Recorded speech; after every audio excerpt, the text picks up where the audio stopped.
Tossing Grenades at Windmills podcast. Welcome to the Tossing Grenades at Windmills podcast. My name is TC Ricks / Rhombus Ticks, and today we are going to take a diversion from our usual podcast schedule and focus on something that I consider very timely. So for long-time listeners, you would recall that last year I did a single episode called During the Coup, where I explained my perspective on a lot of things, and specifically how when I used to be a Mormon missionary in 1993, there was a coup attempt in Venezuela, and what that was like, and what that felt like, and what it was building up to it, and then the immediate aftermath, and how that's affected my perspective on a lot of things, including our current political situation in the U.S. And the year before that, in 2020, I did a series called After the Coup, in which, in order to get people to vote, I helped people understand, to summarize, if a coup happens, and once a coup happens, it's going to be really, really difficult to put things back together again. A lot has changed in the 2 years since I did that original series, which, by the way, you can hear in audiobook form on YouTube. Just Google Rhombus Ticks. You'll see my YouTube channel immediately. And if you go to the audiobooks playlist, you'll see, among many other audiobooks, the compilation of After the Coup. And then once this is done in November, there'll be 5 episodes in this series. I'll include Before the Coup, During the Coup, and After the Coup in his audiobook that I'm going to call The Coming Coup. I did not want to have to make this series. I had hoped that when we got what was basically a miracle 2 years ago, where we got the Senate and we got the House, barely, that a concerted effort would be made to fight the forces of fascism that are rising in this country. And there's good news and bad news. Anybody who's paying any attention to the news can see that, but I'm going to focus a little bit on the good news, right? The good news is Trump is on the run, right? He has been unequivocally proven to be a criminal to anyone but a conservative or MAGA at this point. The most jarring, and at the time I made the first series 2 years ago, unknown complaint / crime that he has committed is the taking of top secret documents, potentially selling them to foreign adversaries. So Trump is going down, almost assuredly. Everybody, after the Dobbs decision, recognizes that the Republican Party is Fruit Loops. They're just off the chain. Everybody understands that. That's common knowledge. What I don't think is common knowledge is just how serious this situation is. And that is what most of this episode today is going to be about, right? In other words, I'm going to give a best case scenario and I'm going to give a worst case scenario for why I still think a coup is, or at least a coup attempt, is inevitable at this point, and why you should consider starting to prepare for one. So let me talk a little bit about how the structure of this particular series is going to go. This episode, as I said, I'm going to explain the context, why I believe a coup is, or at least a coup attempt, is inevitable. And why I think it's necessary to prepare for it at this point. There will be 4 episodes after this where I'm going to give actual practical advice depending on which strategy you choose. Personally, I think it would be wise for you to listen to all of them, because even if you choose to run, for example, knowing things to do to hide or to give advice to other people who want to passively fight and provide resistance without necessarily being violent about it, will help you do so. Like I said, there'll be 4 episodes after this where I'm going to include what I believe and have done some research on is practical, actual advice on things you can do to prepare yourself and your loved ones for what's coming. And again, it may not succeed, right? The first episode will be hide. After this, how can you hide in this country? And some of that will be actual hiding, and some of that will be hiding in plain sight. It's not a fun thing to do. If you want to be safe, you're going to have to potentially do things that you will not find nice. The second episode after that is going to be run. Running to another country is more difficult than you think it is, and I'm going to include some things that I have learned and researched. Full disclosure, that's my current strategy, right? If in 2025 DeSantis becomes president, I'm gone. And I'm going to try and get as many of my family members to go as they can as well. Because if you listen to what I discuss in After the Coup, you'll understand just how long the odds are of succeeding once the coup happens, if it succeeds. The third episode after that is going to be passive, nonviolent resistance. Things you can do short of picking up a gun to fight against the regime, whether that is an underground railroad scenario or sabotaging passively in a critical infrastructure. There's all kinds of things you can do, most of which will be illegal and still highly dangerous, but don't involve violence.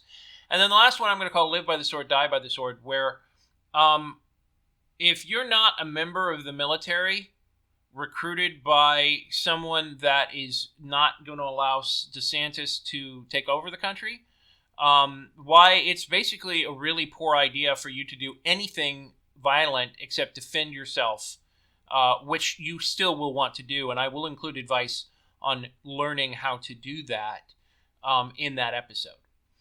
I never make a series like this without offering a solution.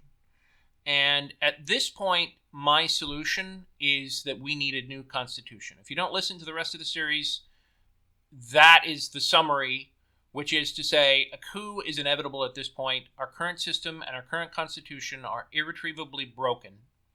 And I believe that the only way to fix it is a new constitution. So I'm going to be doing in spring of next year, after I do Project NIMBY, which will be 7 short stories that I'm currently selling or will be shortly selling in a chapbook, along with poetry called Water and Glass.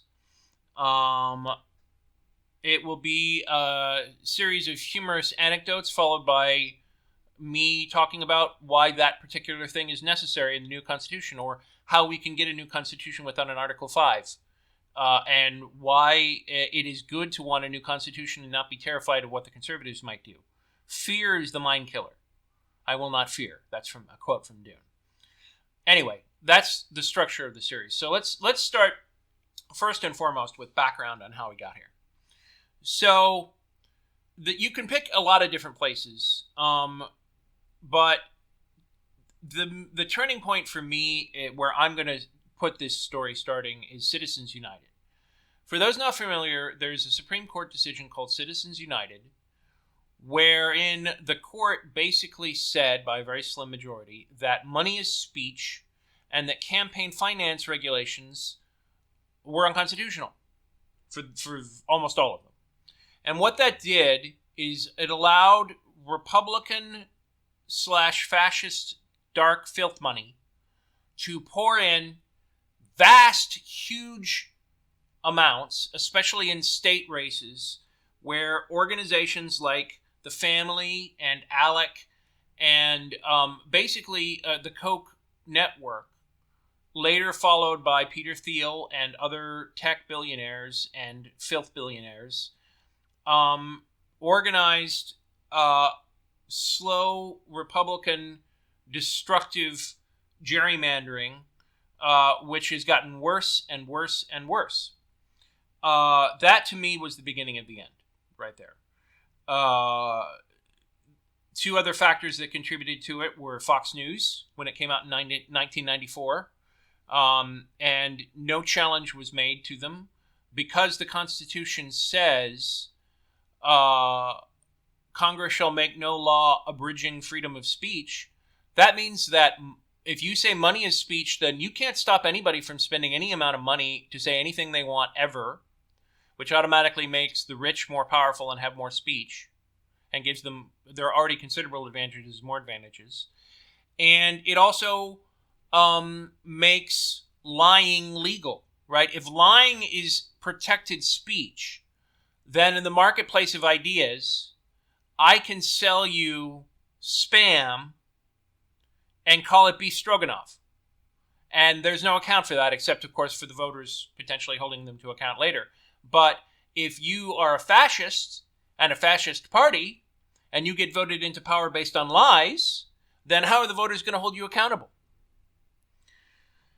Long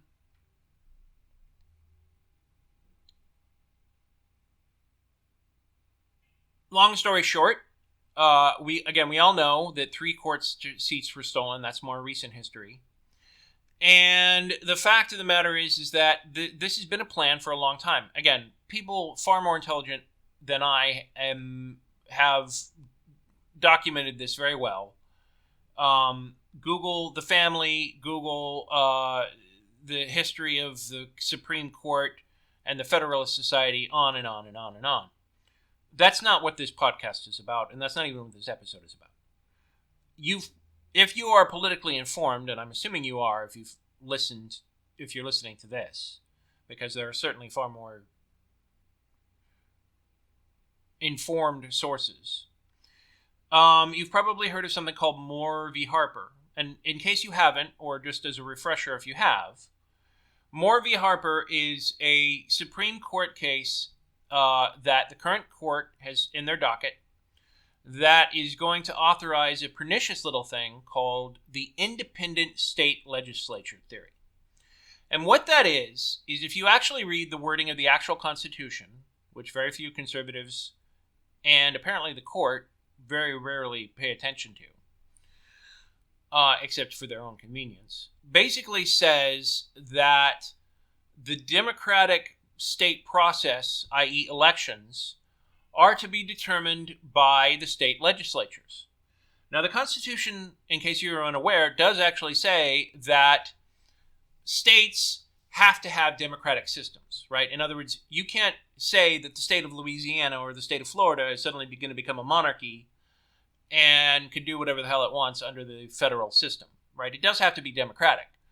But if you read the wording exactly as written and you're on meth, you could make the flawed interpretation that only the state legislatures have the power to control federal elections in their state, meaning that if the governor is a Democrat or the state Supreme Court are Democrats and they don't agree per your state constitution what it is that you're supposed to do, then the heavily gerrymandered, heavily insane, toxic Republican state legislatures can ignore their state constitutions, can ignore their state laws, and ignore federal state laws, and basically say, we're going to ignore what the people voted for when it comes to choosing the president of the United States, and we, the Republican legislature, for whatever reason we so choose, are going to basically say that DeSantis or Trump is the president. Let me do the math for you, folks. If you count only blue states, it is mathematically impossible, even if you have the majority in terms of people, for a Democrat to win.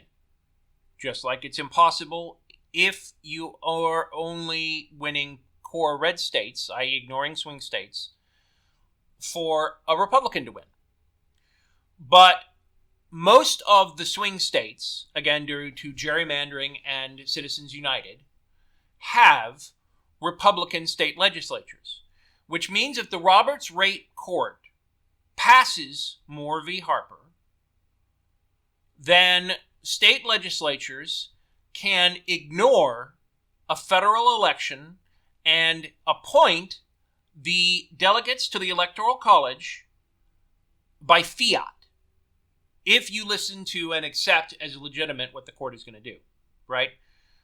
I'll be honest, folks. This is a declaration of war. If the Supreme Court does this, this is for me a declaration of war. If we get to January 20th, 2025, and the Electoral College ignores the popular vote again and supersedes the election and chooses a Republican president when the majority of the population wants a Democratic one, then the Constitution is null and void. And the Republican Party has declared war on the rest of the country. And if it's a declaration of war, there are things that are acceptable in war that are not acceptable in other circumstances. You've heard the phrase, all's fair in love and war. Well, if they declare war on the rest of us, it is a civil war. Now, it might be a civil war where a single bullet is never shot, where our population passively accepts this and maybe protests in the streets and get run over or killed by Republican paramilitaries. I go into the details of what constitutes a coup and how to recognize one in the other series I did during the coup and after the coup. But suffice to say that it's not a pretty scenario, no matter how you spell it. To avoid this, I'm going to give you the best case scenario and the worst case scenario. And even the best case scenario has problems. The best case scenario to avoid this is if this year the Democrats take the House and the Senate and in the next 2 years pass federal voting legislation which makes it perfectly clear that the Supreme Court is not to find the independent state legislature theory valid. Congress is a co-equal branch to the courts, and if you read the Constitution, it's very clear that of the three powers, executive, legislative, or judicial, the actual supreme power belongs to the legislature. And while the court has given itself the power to declare something unconstitutional, the theory goes that the Congress can null that decision of the court. And the reason that's the case is because it's pretty much left to the court, to the legislature, carte blanche to determine what the courts can do, what the subcourts are. In other words, our entire current judicial system, circuit courts, federal courts, how many members there are of the Supreme Court, the ethics of the Supreme Court, has all been decided by federal legislation. Nor does it actually say in the Constitution that the Supreme Court has the ability to interpret the Constitution, but someone does. And because everybody in the country recognizes those decisions, which I now think after Dobbs we should not, the court has soft power. But if the Congress passes a law saying the Supreme Court has no jurisdiction over determining whether state electors are determined by state legislature or the state constitutions, only state constitutions apply, that's going to be pretty much the end of the matter. The Supreme Court might say no, but it would be very easy for Biden and the powers that be, if you hold the presidency, to tell the courts to go pound sand, which I think they would. Here's the worst case scenario. The worst case scenario is that the Democrats get the Senate, but not the House, which means there is no federal voting legislation. Let's ignore the risks of the debt ceiling and even being able to pass a budget, which will cause a major economic crisis because the Republican caucus in the House is going to be a clown festival. But, and just talk about the fact that without this legislation, if the court passes this Moore v. Harper and says that the independent state judiciary thing exists, and we know the court, after Dobbs, is shameless, so they're going to do it, right? I mean, it's not even speculation. They have no fear at this point. They will find for the independent state legislature theory. They're going to, full stop. The odds are drastically likely that they will. So if the court passes this thing, and we don't have federal legislation because the Democrats don't control the House anymore, then we get to 2024 and there's a crisis, right? Because everybody knows at this point, the handwriting is very clearly on the wall, that the Republicans are going to steal the presidency. But there's nothing in the Constitution that lets you stop the courts except two things. Number one is legislative. We could pass a law that says, fuck you, Supreme Court, and that would work. Or we can pull an Andrew Jackson. And Andrew Jackson, in a very bad way, ignored a Supreme Court decision that said, don't do the Trail of Tears, don't commit genocide against the Cherokee tribe. It is unconstitutional for you to do what you're doing. And Jackson, who was the commander of the military, basically said, fuck you, Supreme Court. I'm going to do it anyway. He did, and nothing happened. If Biden chose to have the military arrest all of the Republican members of the state legislature, or state legislatures that are going to try and steal the presidency, there would be a revolt, but he could find enough soldiers, for sure, as commander-in-chief, making the argument that what the Supreme Court decided is clearly in violation of the Constitution. And by the way, it definitely is. If you look at both decisions made by the court itself and just fucking common sense, right? What is the point of requiring every state to have a state constitution if the state legislature can utterly ignore their own state constitution for federal elections? That's the stupidest thing I've ever heard. And only a conservative that lives in clownland would ever even imagine such a warped Twilight Zone theory. But Biden, let's be honest, folks, Biden's had some victories in the last couple of months. He got the Inflation Reduction Act. He hit it out of the park in terms of Ukraine. He's finally started calling the Republicans semi-fascists. Like, what is a semi-fascist, right? That's like saying you have half a shit sandwich. Would you still eat a sandwich if it had any bit of shit in it? Right? You're either a fascist or you're not a fascist. It's that simple, right? There isn't really a spectrum for fascism. You either feel that it's okay to take the government by force or you don't. And the conservatives who have gotten this far, none of them, well, I can hear them howling in the background saying, well, if you think the president shouldn't enforce a flawed Supreme Court decision, then you're just as much of an insurrectionist as they are. And my counterpoint to that is, that's stupid, right? If the Supreme Court found that the Constitution says that it's okay to murder people, should Biden enforce that, right? That's just stupid. Okay, and the fact of the matter is that he has to be able to, as commander-in-chief, take a bad decision and be able to ignore it if it's literally the threat of the entire republic. At the end of the day, Congress gives the President of the United States vast and unprecedented powers.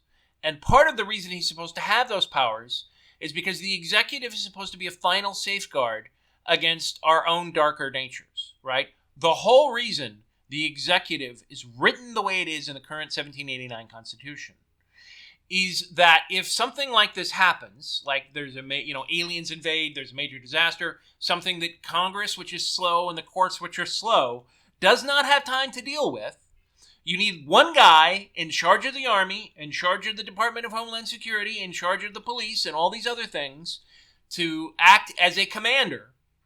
And if you have a situation where you have a theocratic, corporate, filth money Supreme Court ignore the plain and simple logic of the Constitution in this area, then it is totally within the powers of the president to lawfully and legally tell the court to go fucking pound sand and to tell the FBI to arrest any state legislators that are going to try and steal the election this way.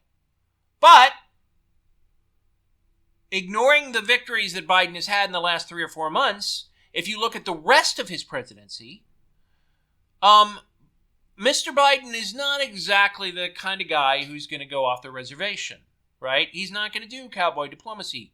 He is not going to send the steamship into Japan against Japanese imperial law and say, you're going to stop killing our sailors like Perry did several hundred years ago. The point being is that Biden is old, and while Biden has gotten some chutzpah, he doesn't have enough. If you believe that Biden is going to ignore the court, you don't understand Biden and haven't been paying attention.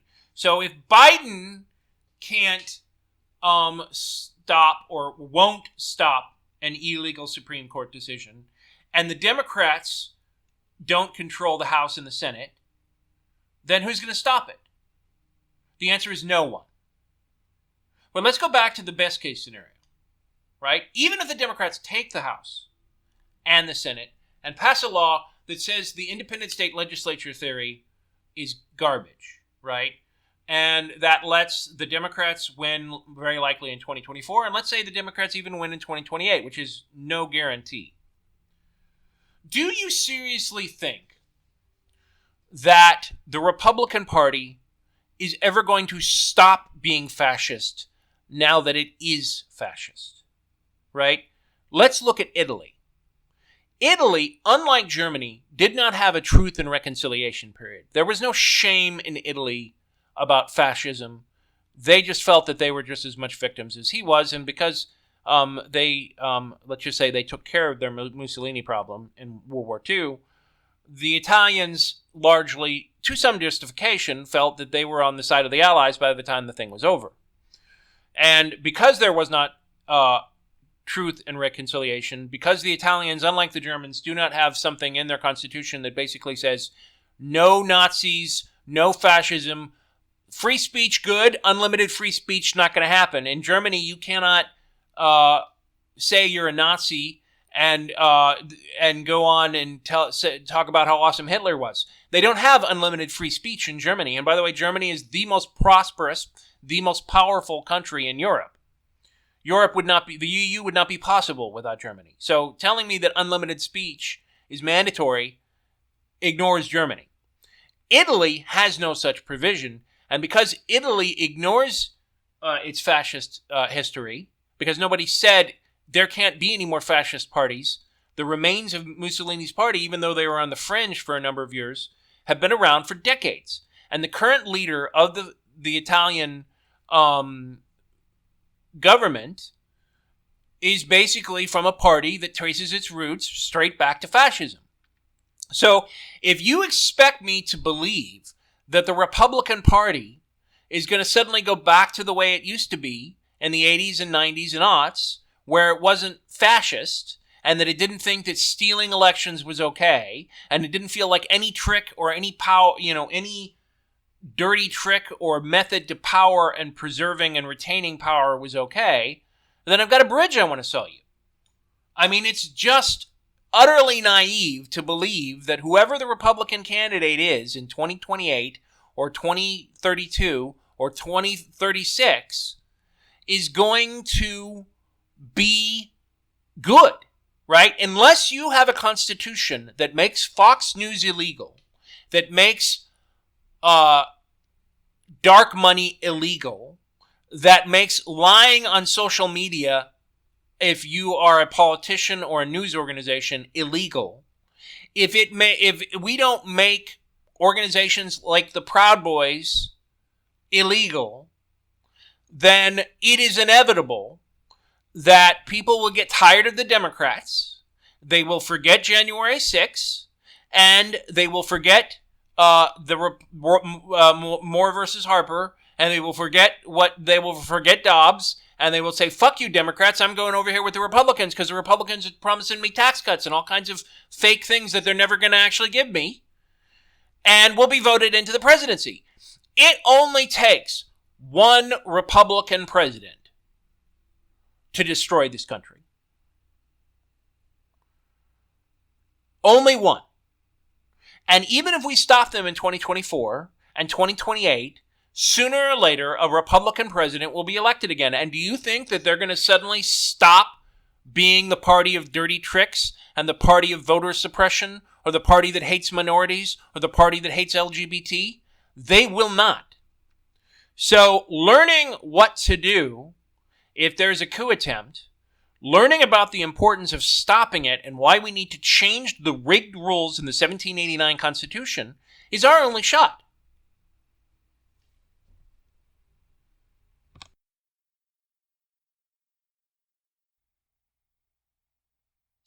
Welcome to the Tossing Grenades at Windmills podcast. I am TC Ricks / Rhombus Tix. So, long story short, this is the second in a 5-part series called Before the Coup. In the previous installment, I basically made the case for why I believe a coup is inevitable and why you need to prepare for one, or at least a coup attempt anyway.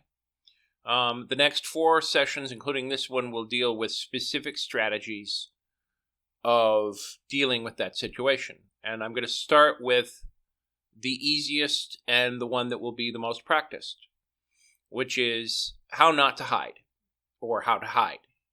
Both. The reference of the title is to a Monty Python sketch called How Not to Hide, which showed several people hiding very badly. And to a certain degree, that's what we're going to do here. If you want, I'm going to follow the same structure I did with After the Coup, where I start with some reference material. There are no books on how to conceal your identity from the government or crazy people. But if you want the best guess, where I've picked up some of my ideas and understanding, I would recommend any episode of CSI, Mindhunter, or delving deep into, for example, the biography of Eric Rudolph Randi or the Unabomber. But to summarize all of those, if you are going to choose the strategy of hiding from an oppressive regime, then you need to understand what your core strategy is. And your core strategy is not to be seen. That sounds obvious, but it's not. And let me get into why. The first thing you have to understand is whether or not you're going to be a target for the regime. And the degree to which you are a target will determine the degree to which resources will be brought to bear to find or persecute and or / kill you. So I'm going to repeat a little bit of what I said in After the Coup and even during the coup to help, especially since some of it's changed, right? So I'm going to start at the top of the list with, if you are any kind of liberal celebrity as defined by MAGA, you cannot hide, right? In other words, if you're Rachel Maddow, or you're a Democratic House representative, you are sufficiently famous that when they start putting people in camps, you are among the people who are going to immediately be put into a prison or a camp, right? The full resources of the federal government brought to bear for a prolonged period of time make the strategy of hiding effectively impossible. This strategy is not for you. If you're sufficiently famous, or I would make the argument even sufficiently tied to a famous person, right? If you are the spouse of a famous person, arguably the son or daughter or former spouse of a famous person, if you are somebody who, by dint of putting you in prison and torturing you, the regime can get points or get you to get that famous person to come back to the country so they can torture them instead, you should not hide. You should run. And I'll do that in the next podcast. If, however, you can't afford to run, then hiding is a viable option. Note, when I say hiding, I mean that it means that you're not actually in active contact with people that are going to get you caught, right? So if your excuse for not running is that you have people you need to take care of, well, okay, that's nice, but you can't take care of them from prison, right? So if you're going to run, if you're planning on hiding, unless you're going to take everyone that you care about that could possibly be used as leverage to find you or to report you, hiding does you no good, right? Far better to come up with a plan, to come up with finding a way to get you and everybody you care about out of the country than hiding, right? The next on the target of the list, right, is going to be anybody who ever got on their radar. And what I mean by got on their radar is if you're an activist, if you've ever appeared at an Antifa rally or a Black Lives Matter rally or been a clinic escort or anybody that is on an existing list, and make no mistake, we know that they keep lists. They are maintaining lists as we speak. Now, different folks have different lists, and there's not some master list. But they are making lists. And if you think that you're on a list, there is a significant chance that the resources of the federal government will be brought to bear to find you as well. And again, there is no hiding from the federal government. Not easily. Certainly not. I think another really good media source is look at the lengths that Saul has to go to in Better Call Saul, right? If you're that level of famous, and you have that level of scrutiny from the federal government, the attention will never go away, right? This podcast, this strategy, is for people who are at risk simply because of who they are, right? If you're LGBT, if you're a minority, if you are somebody who has worked in advocacy or for a representative, but you're not like somebody important enough for them to immediately put you on a red list and have you on Fox News every night for every crazy person to find you, right? Then you can potentially hide. I'm going to have a special caveat, and that is if you are LGBT, especially if you're trans, there are going to be people who can help you in ways that I can't even conceive of on this podcast. You should talk to people who lived in the closet and who lived through times that they had to hide and they knew what to say and what to do to conceal who they are in ways that I will never be able to advocate. This is the ideas I'm going to give you are more generic, right? Although one idea I can say that they might not have thought of is there is strength in numbers, right? So you might not have the ability to forge documents or to create a underground railroad, some of which I'll be talking about in the passive resistance chapter and the challenges there. But the more people who are actively involved in helping you to hide, especially if it's distributed and they don't know anything once they help you, i.e. provide the documents in question, the better off you are.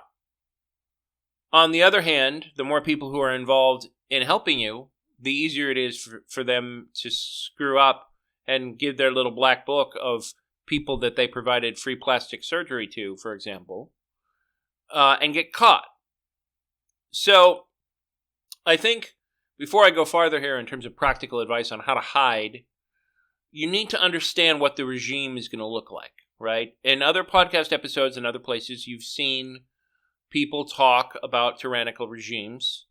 It's a 101 of creative media, right? A tyrannical regime is going to have the government that currently catches serial killers and terrorists instead dedicated towards rooting out anybody who they deem as insufficiently pure to the MAGA ideology and the Department of Homeland Security and the FBI, all of these things will be trailed and focused on maintaining the legitimacy and purity and power of the regime, right? Again, you want some insight on how that's going to work? Look at, read anything you want on dissidents in China and dissidents in the Soviet Union / Russia. The thumbnail of how that works is all of the technology companies, including Facebook, Twitter, Google, Apple, will be leveraged to monitoring and controlling the population of the United States. And before you talk about Google and Apple and say they would never do that, understand that they will never be able to evacuate all of their people or the loved ones of all of their people out of the country. And if you put a gun at the head of somebody, no matter how their system is designed, that system will be turned against the populace. Google is already chomping at the bit with their managers to work with China. And it's only the fact that China wants nothing to do with Google, not the other way around, that is truly keeping its power from being leveraged against the populace. And if the United States of America becomes a tyrannical regime, corporations are not suddenly going to turn around and change what they do now, right? In other words, if a company doesn't do it right now, they won't do it in the future. And your cell phone and your TV and everything that you have that's connected to the internet is going to be leveraged to monitoring you 24/7 and reporting anything that the government doesn't want you to be doing to the regime. The reason I mentioned CSI, even though the plots are ridiculous and the speed at which things in CSI happen are completely fictional and completely ridiculous. But in terms of understanding what the FBI can find out if it wants to, it's very useful, right? If you leave even a hair or a fingerprint or a drop of blood or any trace of yourself at a home or a hotel room or anything else, they will be able to use that to identify you and help locate you. Your handwriting, the type of paper you use to mail an anonymous letter, your saliva on the stamp that you send to President DeSantis saying, how dare they arrest your friend, right? All of this can and will be used, and they will be even more robust in keeping track of details that they already do, right? We already live in a surveillance state.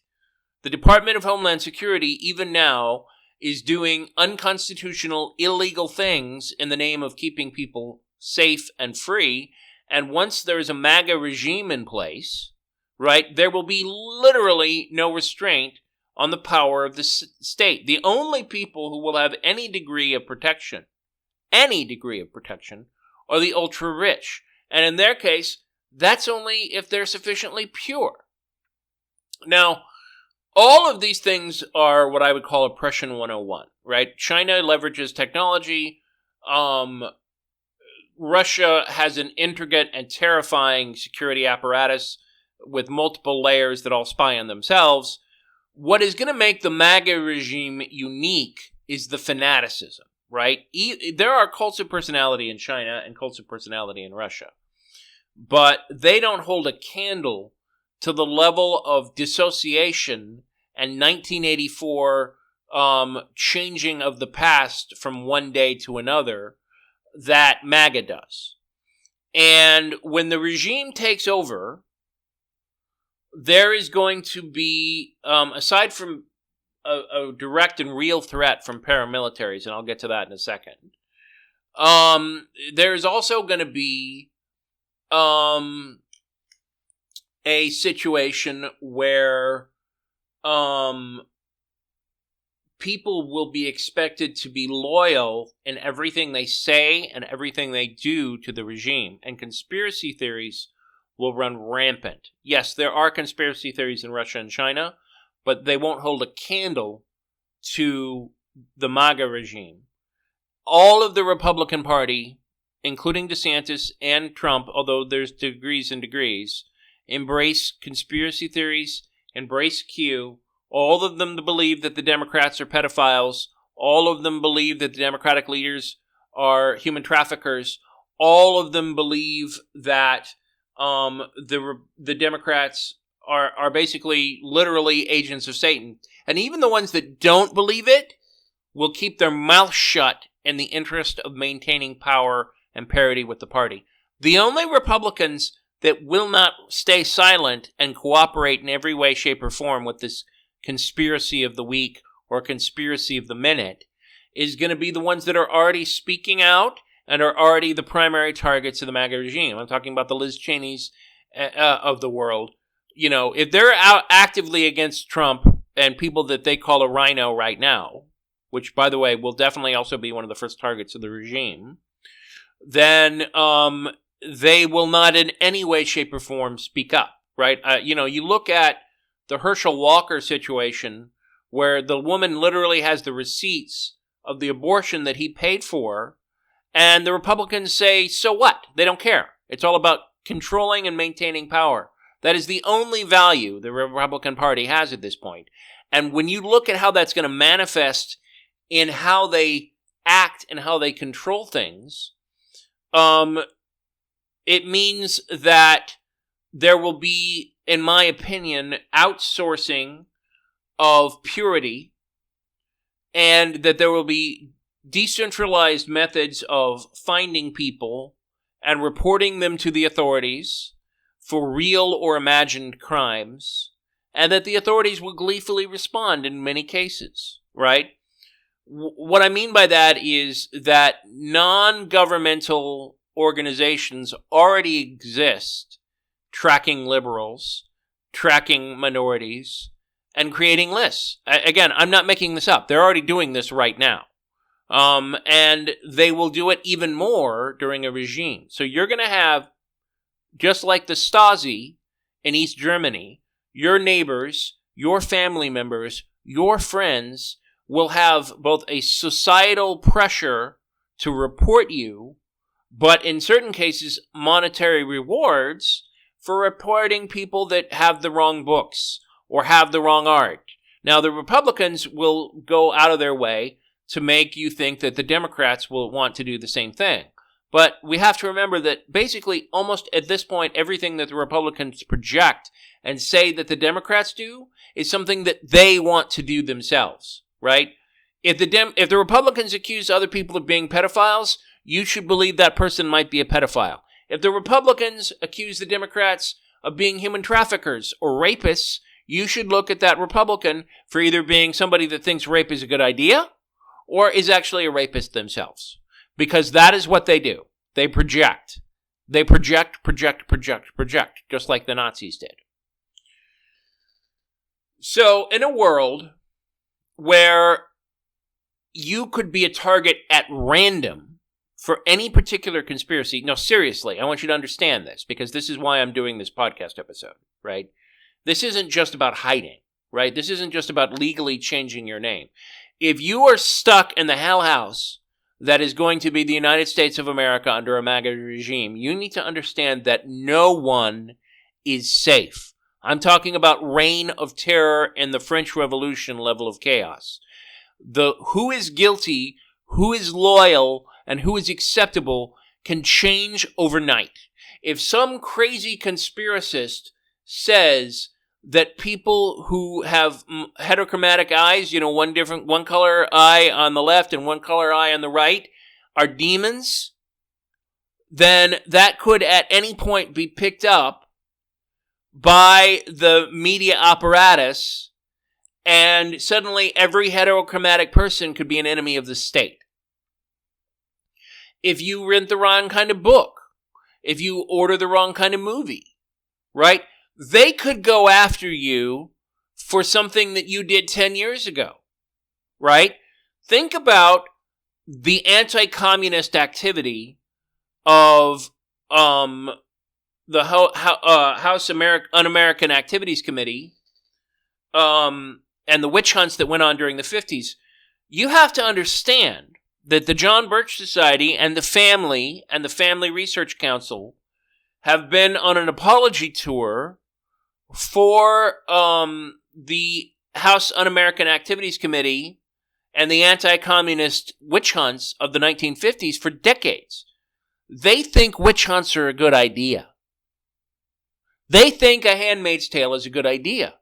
So if you understand the anti-communist hysteria that occurred during the 1950s, then you have to understand that just like in the 1950s, if you attended a Communist Party meeting in the 1930s thinking that you were supporting unions, suddenly you're going to get blacklisted and prevented from working and be an enemy of the state for something that you right now think is perfectly safe and perfectly innocent.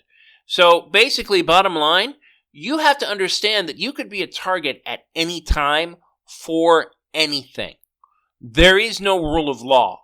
This is rule of terror and rule of purity. And what constitutes purity can change from day one to day two on a dime. So what are some things that you can do to hide, right? So the first thing you have to understand is while MAGA plays lip service to being open to LGBT, well, not T, but LGB, or open to all faiths, all open to all minorities. There are black people who are famous for MAGA, right, and are famous MAGA supporters. Even though they pay lip service to this, if you look at who they're trying to suppress the vote for, or who they're trying to make scapegoats for, you have to understand that that's not going to be the case, right? And even members of MAGA who are members of these target groups will only be safe until the regime takes over. Once the regime takes over, people like Condoleezza Rice, who are ardent Republicans and who think that they are safe, will not be safe, right? None of these people are safe. Frankly, no one is safe. Even Trump himself is not sufficiently Trump-like to be completely immune from being turned on by his own people. No one is safe. And so when you live in a regime where no one is safe, the only safe way to hide is in plain sight. You need to dance the way they want you to dance. You need to say what they need you to say. You need to avoid ever being pulled over by the police.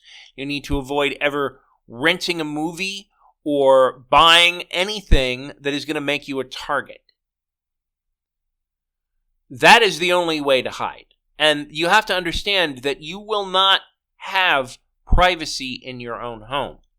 They will use your computers.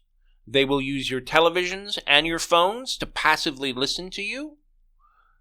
East Germany had bugs in all public spaces and in many homes. Your neighbors will not be safe. Your family will not be safe.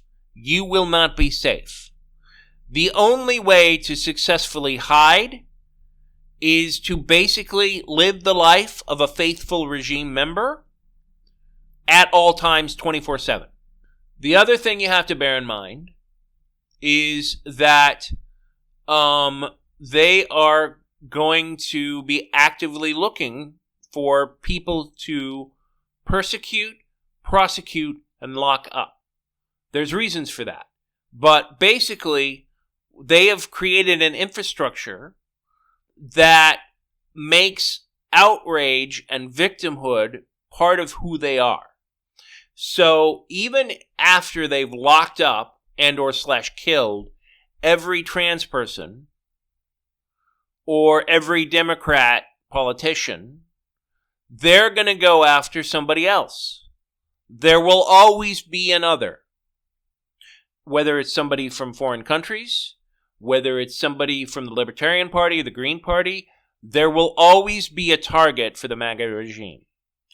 So the way you have to hide is to constantly tap in to their movement and do everything in your power not to appear on the radar of both governmental and non-governmental entities. Now, I talked about what the federal government can do, so let's talk a little bit about more realistic scenarios with the police and the paramilitaries.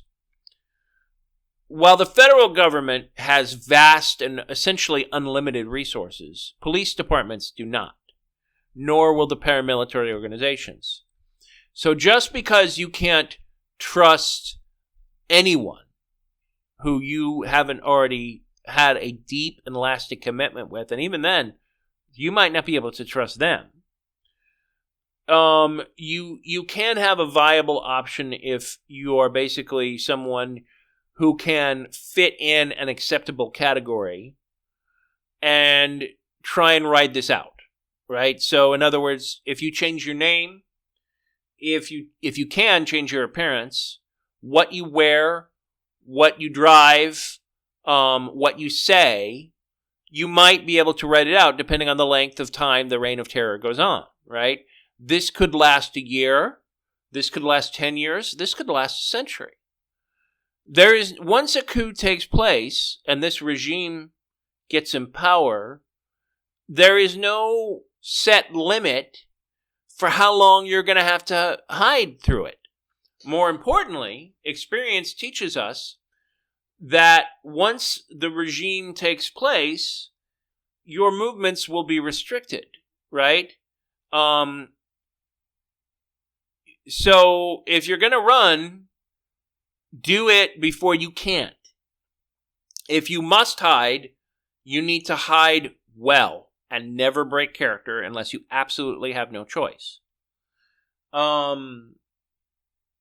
Social media is going to be used against you. So I, for one, am going to probably be deleting my social media the day that the Republicans have the election called for them. Now, what I mean by that is that there's a lot of different ways to power. The most likely way at this point is Moore versus Harper is passed. The red state legislatures send their own delegates. I would probably wait until the head of the Supreme Court, which may or may not be Roberts, swears in the Republican nominee, which may or may not be DeSantis. And that's at that point, I'm going to be deleting my social media because the situation is fluid, right?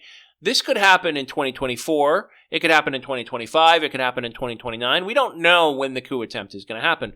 We don't know that the coup attempt is going to be successful. But at this point, probability says that it's definitely going to happen and that it probably will happen. So I'm not saying don't have a Twitter account. I'm not saying don't have a Facebook account. I am saying that if you wait too long, deleting it may no longer be possible. Right now, if you delete your Facebook account, probability says that Facebook is actually going to delete it. If you delete your Facebook account the day after the election where it looks like a Republican or a Democrat has won, but, the red states are saying that they're going to send separate delegates anyway, and it's, a court case, and it depends on whether or not Biden's going to, pay attention to the court, et cetera, et cetera, et cetera. If it's a gray area, that's probably the time to delete your account because at that point, Facebook might actually delete your account. Whereas if you wait until DeSantis is already president, at that point, there may be a secret executive memo saying, do not allow Democrats to delete their social media profile because we'll be using it in their trial. You think I'm making this up. You think it's hyperbole, but it's not. And anybody at this point who's not MAGA, all they have to do is just read the news, right? The very fact that the Supreme Court is even willing to consider Moore versus Harper at this point should tell you that they are definitely going to find in favor of the states. And even if they don't, we know that the Republicans find what Trump did in terms of trying to steal the election acceptable. Almost all of them. To a man, to a woman. So hiding is going to be difficult, but possible. Welcome to the Tossing Grenades at Windmills podcast. I'm Rhombus Tix, and this is the third in a 5-part series called Before the Coup, specializing in if you want to run. First episode was a summary of why a coup is going to happen. The second one is if you're going to decide to hide. This series is about practical advice on what you need to do to prepare for what I consider an inevitable attempt. Now, will this attempt succeed? No guarantees. What I can tell you is that if you prepare ahead of time and decide what you want to do, in any event of what you want to do, except for nothing, in which case that no preparation is required for that whatsoever, or participating in the coup, and I am not going to be giving advice on how to do that, any of the other four strategies, running, hiding, passive resistance, or active resistance, in all four cases, preparation is a big deal. So I'm going to start again with what I consider the most useful and universal advice, and they get more and more edge as edge cases. I do that, right? So the most useful advice is going to be that when do you run? The safest bet is now, because as I explained in the first one, you can bet your bottom dollar that there's going to be at least one coup attempt, possibly multiple. The Republican Party is not going to change voluntarily. The Democratic Party the Democrats are not prepared to make them change at the point of a gun.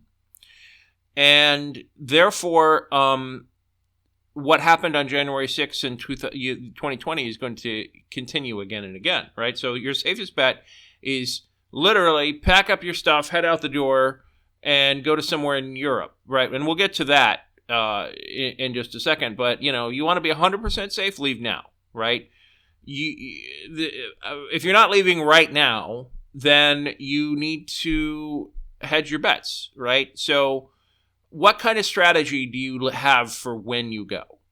The most obvious thing on the board is what I mentioned in the first episode, which is that very likely the Supreme Court is going to decide that the Supreme, or that the independent legislature abomination theory, which will allow them to steal the presidency in 2025 of January, will be your best indicator, right? That one is a unique case in history where they signal early that they're going to do the coup, and you know exactly when the coup is going to happen, right?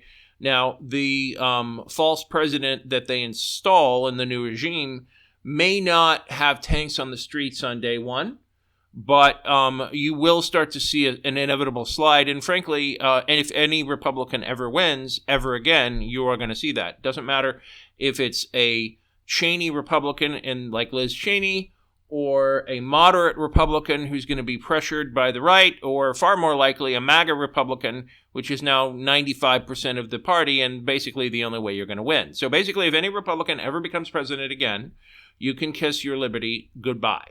So that's a really good indicator of when. But say, you want to give them a chance. Say you want to play with fire. Right? So if you don't leave basically the day a Republican gets control of the United States military, the most powerful weapon in the history of mankind, collectively. Secondary indicators, the main one is going to be the media. Previous to Moore v. Harper, my personal indicator was 2 opposition newspapers, right? Not one, not two, not one, but 2. And what I mean by that is if you look at the history of neo-fascism in Hungary, in Turkey, in many of these places, the Philippines, the first thing they go after is the opposition media, which I'm not talking about just liberal media. I'm talking about normal media that doesn't agree with the Fox News, Ruprecht Murdoch alternate reality. 1 will be a canary in the coal mine. 2 should be a really strong indicator that things could accelerate from there. The thing you have to understand studying World War II is that it wasn't automatic that they start, there was a period of time between Kristallnacht and when they started rounding people up in camps. And I want to remind folks that the people they put in camps wasn't just those of the Hebrew faith. It was also anybody who was gay or lesbian or gypsies or basically anybody they didn't like. from a purity standpoint, got put in concentration camps. And if you look at the rhetoric of the MAGA Republicans, you're going to see a situation where you know who they're going to go after first, right? They're going to go after LGBT, T in particular, trans folks in particular. They're going to go after black folks. They're going to go after Asians and Hispanics and Latinos and liberal activists and anybody that they think ever marched in an Antifa or march or ever attended an Antifa club or even went to an Antifa website. Anybody that is even remotely associated with Antifa, even if you liked an Antifa tweet, right? They will take your social media history, and just like the Stasi of East Germany, they will use it against you, and you will, at minimum, have to talk to somebody from the government about your loyalty to America at one point or another. I'm not making this up, folks. They're already saying that they're going to do this. These folks are against you in every way, shape, or form. But, okay, so, that's when, right? At the end of the day, the longer you wait, the less likely you are to be allowed to leave. At the end of the day, it takes time and preparation and money, and it's a risk because you might leave and nothing that you consider dangerous might happen for a year or 2 years or even 3 years. You don't know.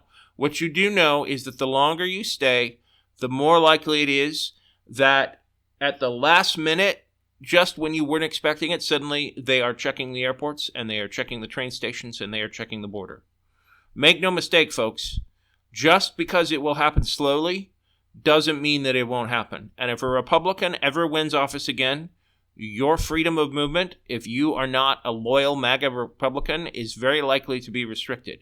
Let's also consider the fact that they can and will turn on their own, right? You're a Mormon, you're Catholic. If you think that they're not going to come after you sooner or later, you don't understand what you're dealing with. It's just that simple.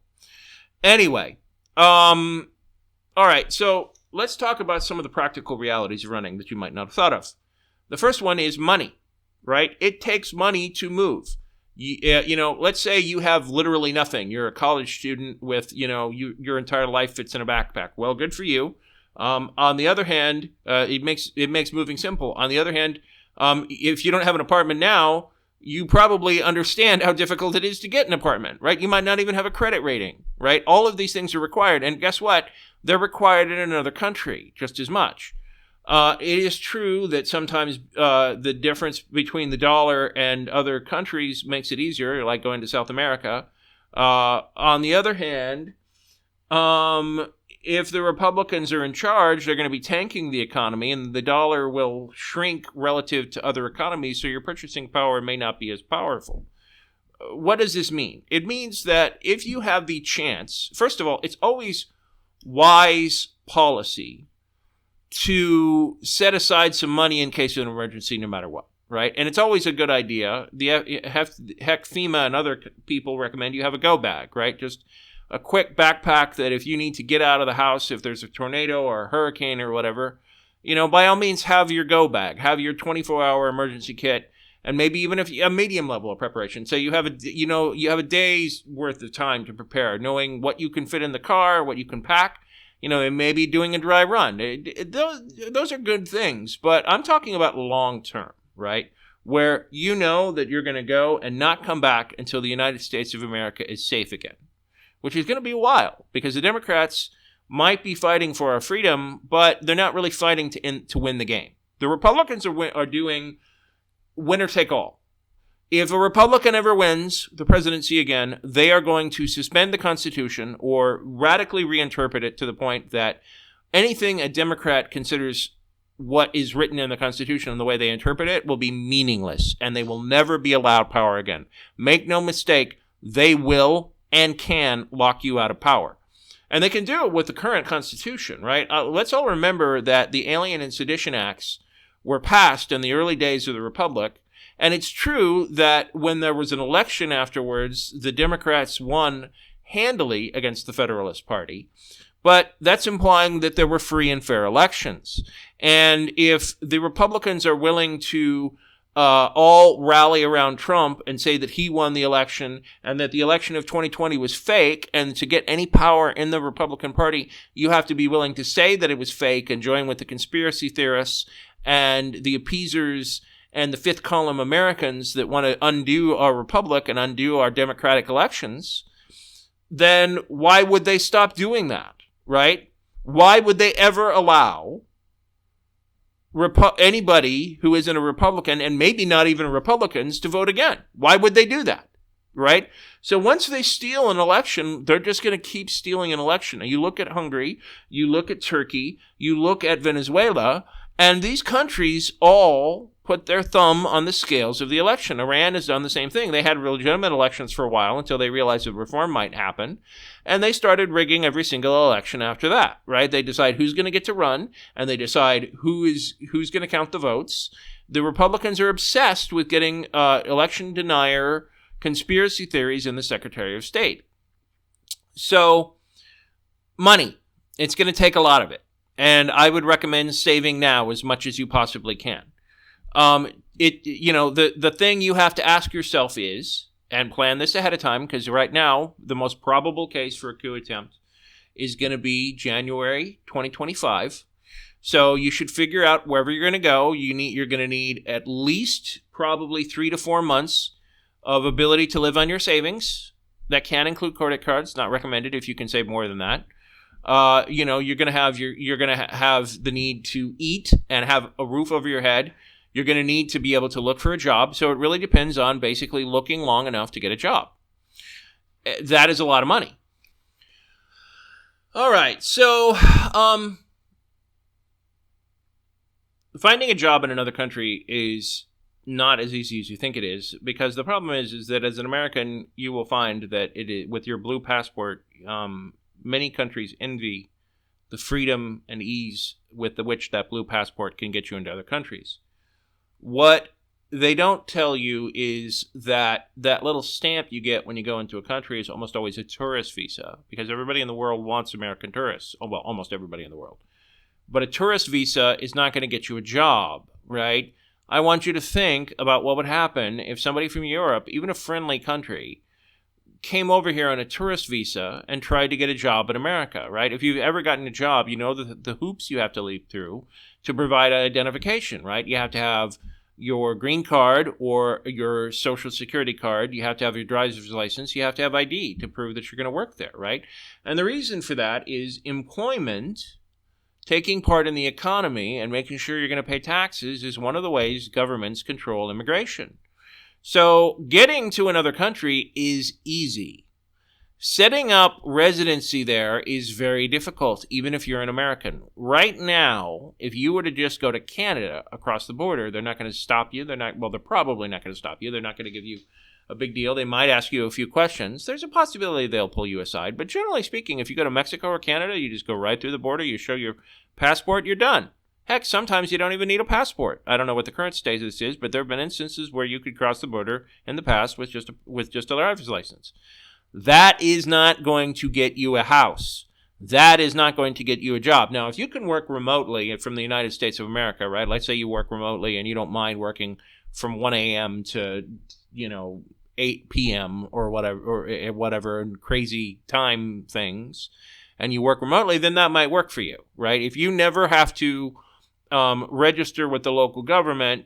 But, I want you to think about that strategy, right? If you are fleeing the United States of America, but you're still working for an American company and filing American taxes, well, guess what? If they decide to come after you, they can freeze your money and your bank account at the drop of a hat, right?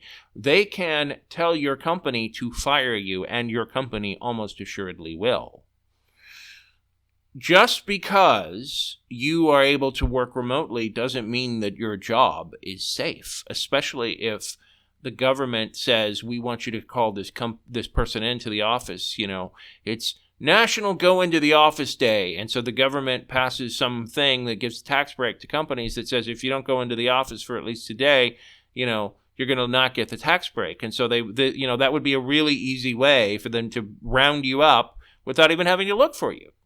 And the regime will be doing these kinds of things. So having the ability to get a job with the local government and the local environment might be a good idea. But the thing is, getting a visa in these countries is a lot harder than you think it is, especially if you're older, especially if you're a minority. Yes, I'm sorry, Europe is better in many ways than the United States about racism, but if you're going to be fleeing, unless it's for LGBT reasons, in which case some of their existing laws are good on the books, if you're a minority, you're going to have a far better time going to a country that is naturally friendly to you. And I hate to say it that way, but Europe is racist, just like the United States is racist. And while they are racist in different ways, their immigration policy, just Google it sometime, right? Google German, Swiss, Norway, Sweden, they have conservatives over there. And while their conservatives aren't quite as crazy usually as ours are, they're just the same, right? Blame the immigrant, blame the people that don't look like you. And here's the other thing you have to understand, right? They all remember, every country in the world this actually applies for. So I want you to remember this as you're flying to another country as well. Every country in the world remembers what we did with Trump. They remember Bush, right? They like Obama. They kind of like Biden. So the fact that Americans are good half the time gets us some points. But if a crazy person is in the White House quietly, a lot of people are going to blame Americans for letting it happen. And frankly, they'd be justified in doing it, right? My point is this, right? Even if there's a regime and they do actually literally start putting people in camps, only some countries are going to have policies in place to accept American refugees fleeing these people, right?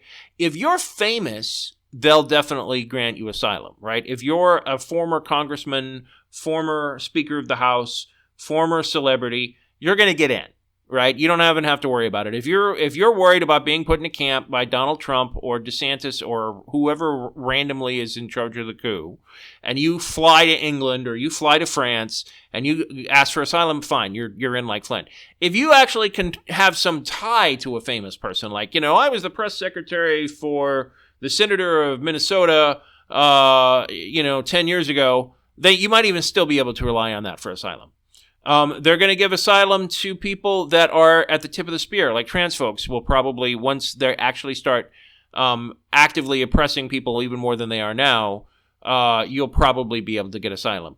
But if you're somebody that they're going to be giving a hard time to, that, you're basically preventively fleeing, they haven't gotten around to putting people like you in camps yet, that won't be as easy.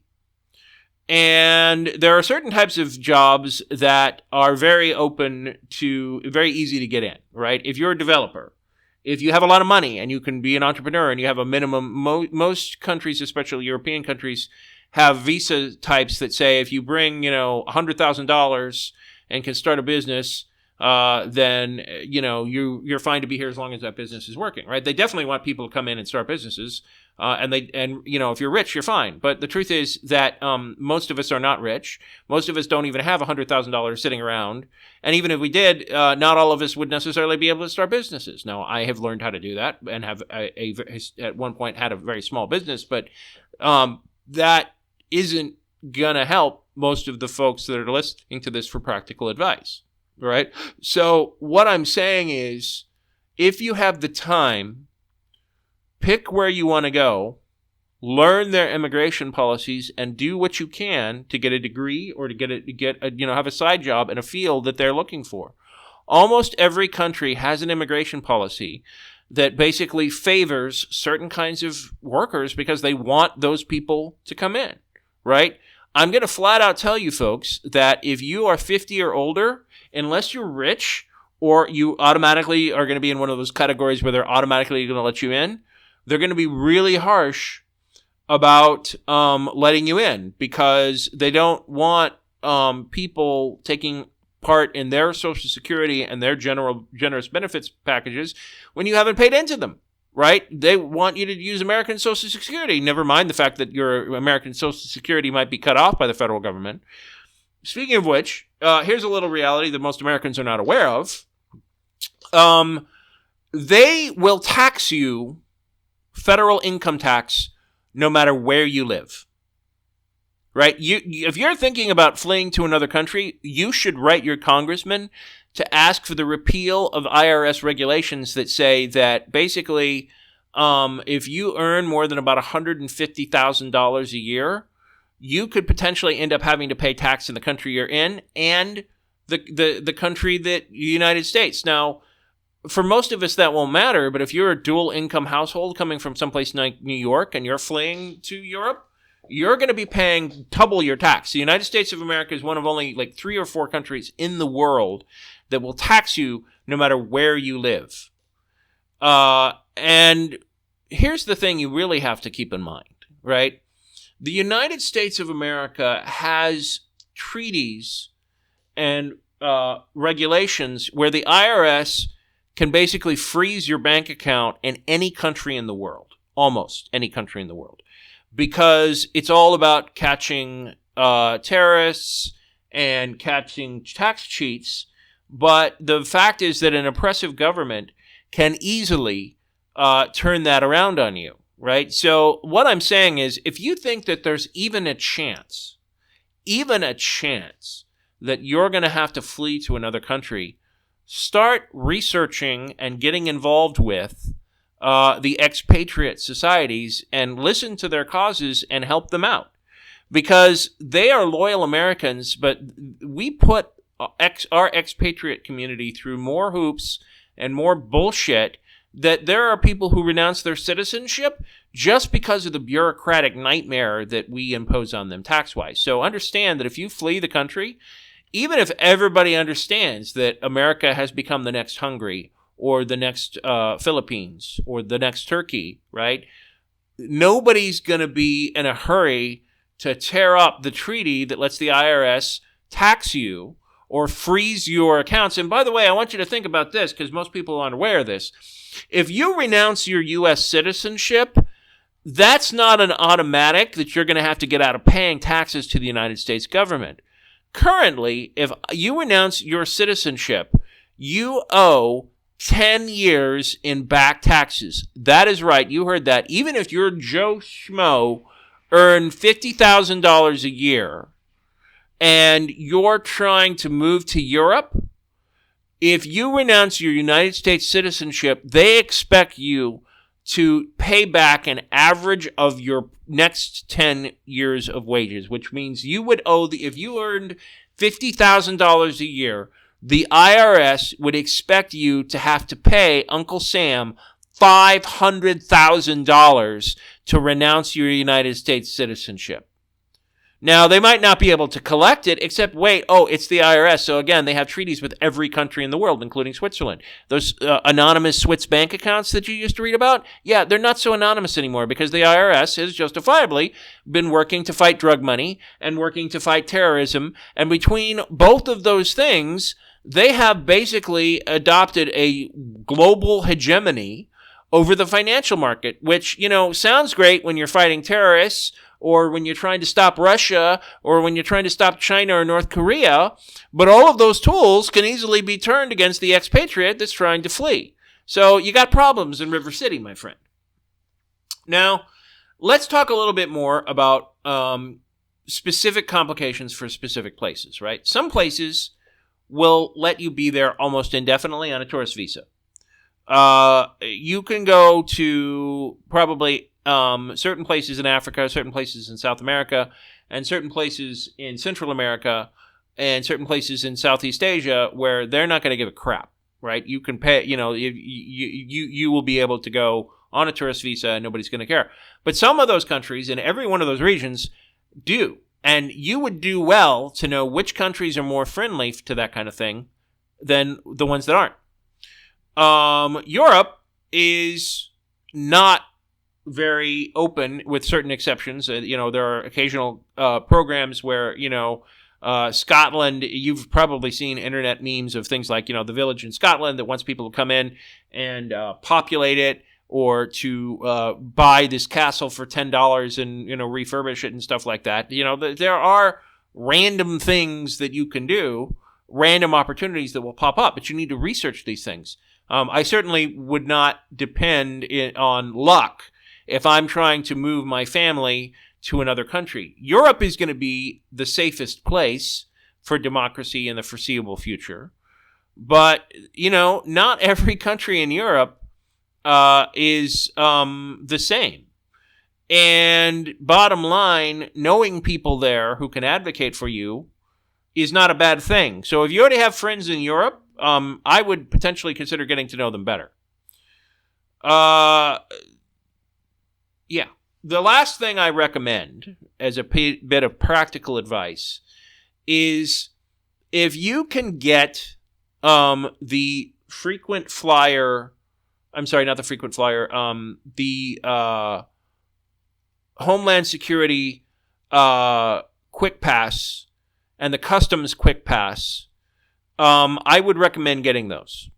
And the reason I say that is because if you're trying to flee and you're not taking the incredibly risky attempt to get out on a boat, right? I mean, if you're going to hire on a freighter and just basically have a backpack and you're lucky enough to do that, then by all means, sir. If you own a boat or think you can steal one, people have fled the country on boat before, and initially, especially on day one, when Ron DeSantis rolls into the presidency, they're not going to seal the borders. So that'll take a while, right? Ron DeSantis' first act of being president is probably not, seal the airports, have the Navy interdict the coast, the coast.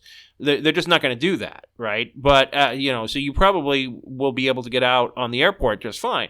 But if you're one of those people that waits, right, it's like, well, maybe Ron DeSantis isn't that bad, and then they start putting some people in camps, and they start putting more people in camps, and then you do the inevitable math that, they're going to put you in a camp and you're trying to go out, then at that point, you might have more problems, right? And my point is that if you get this TSA, I forget suddenly the name of it, the TSA Secure Pass or the Quick Pass or any number of ways they call it, as well as the Customs Pass, right? Those are less people you have to interact with, right? And the less government officials you have to interact with, the less chance you're going to run into some person that is a secret member of the Proud Boys or the Oath Keepers and has your name on a secret list somewhere, and they see your name and they're going to stop you and pull you aside into a little room, right? Now, of course, there's always that chance that it's going to happen anyway. But my point is that the advantage of those programs, if you can afford them, is A, you get out quicker, and B, you have to interact with less people. And the less people you have to interact with in a situation like that might literally save your life. Welcome to the Tossing Grenades at Windmills podcast. I'm Tom Ricks. This is the fourth in a series called Before the Coup. And today I'm going to talk about passive resistance. Before I talked about hiding, running, and why a coup is coming. I'm going to start with what I think is the most practical advice here. The most likely thing that you will ever probably do is protest. If you listen to my sister series called After the Coup, you will hear me make the case that protesting a totalitarian or fascist regime is pointless.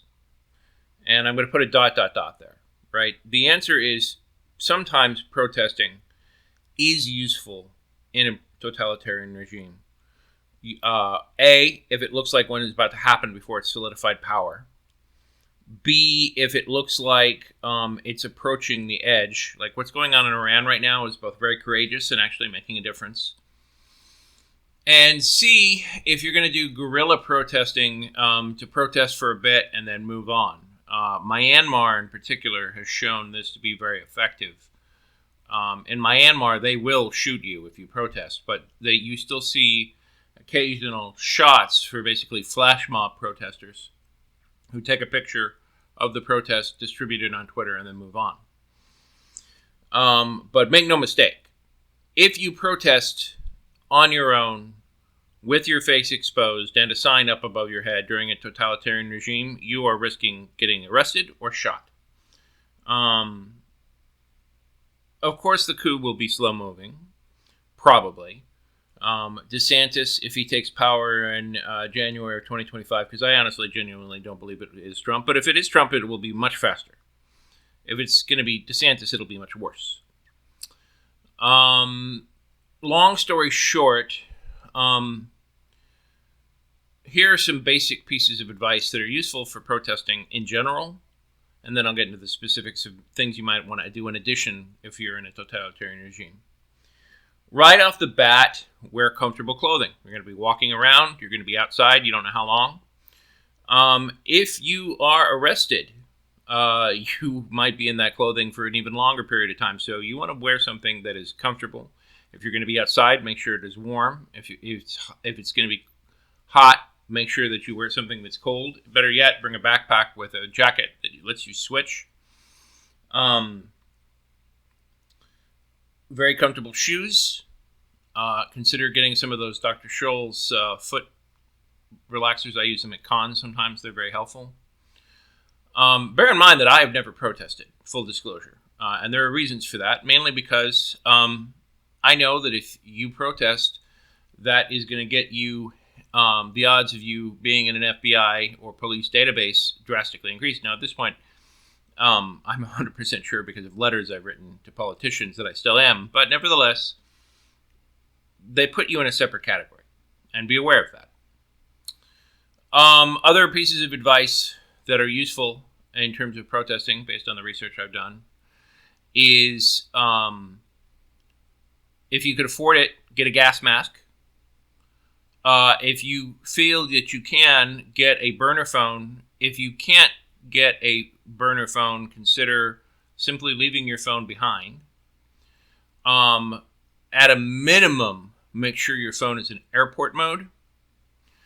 Honestly, given the sophistication of surveillance technologies at this point, there's this little thing called, they have mobile fake cell towers, both the police and the federal government, that can ping your phone, find out who you are, and will reveal all kinds of information. And when you include the Pegasus software about how intrusive this can be, which can be put on your phone without you even realizing it.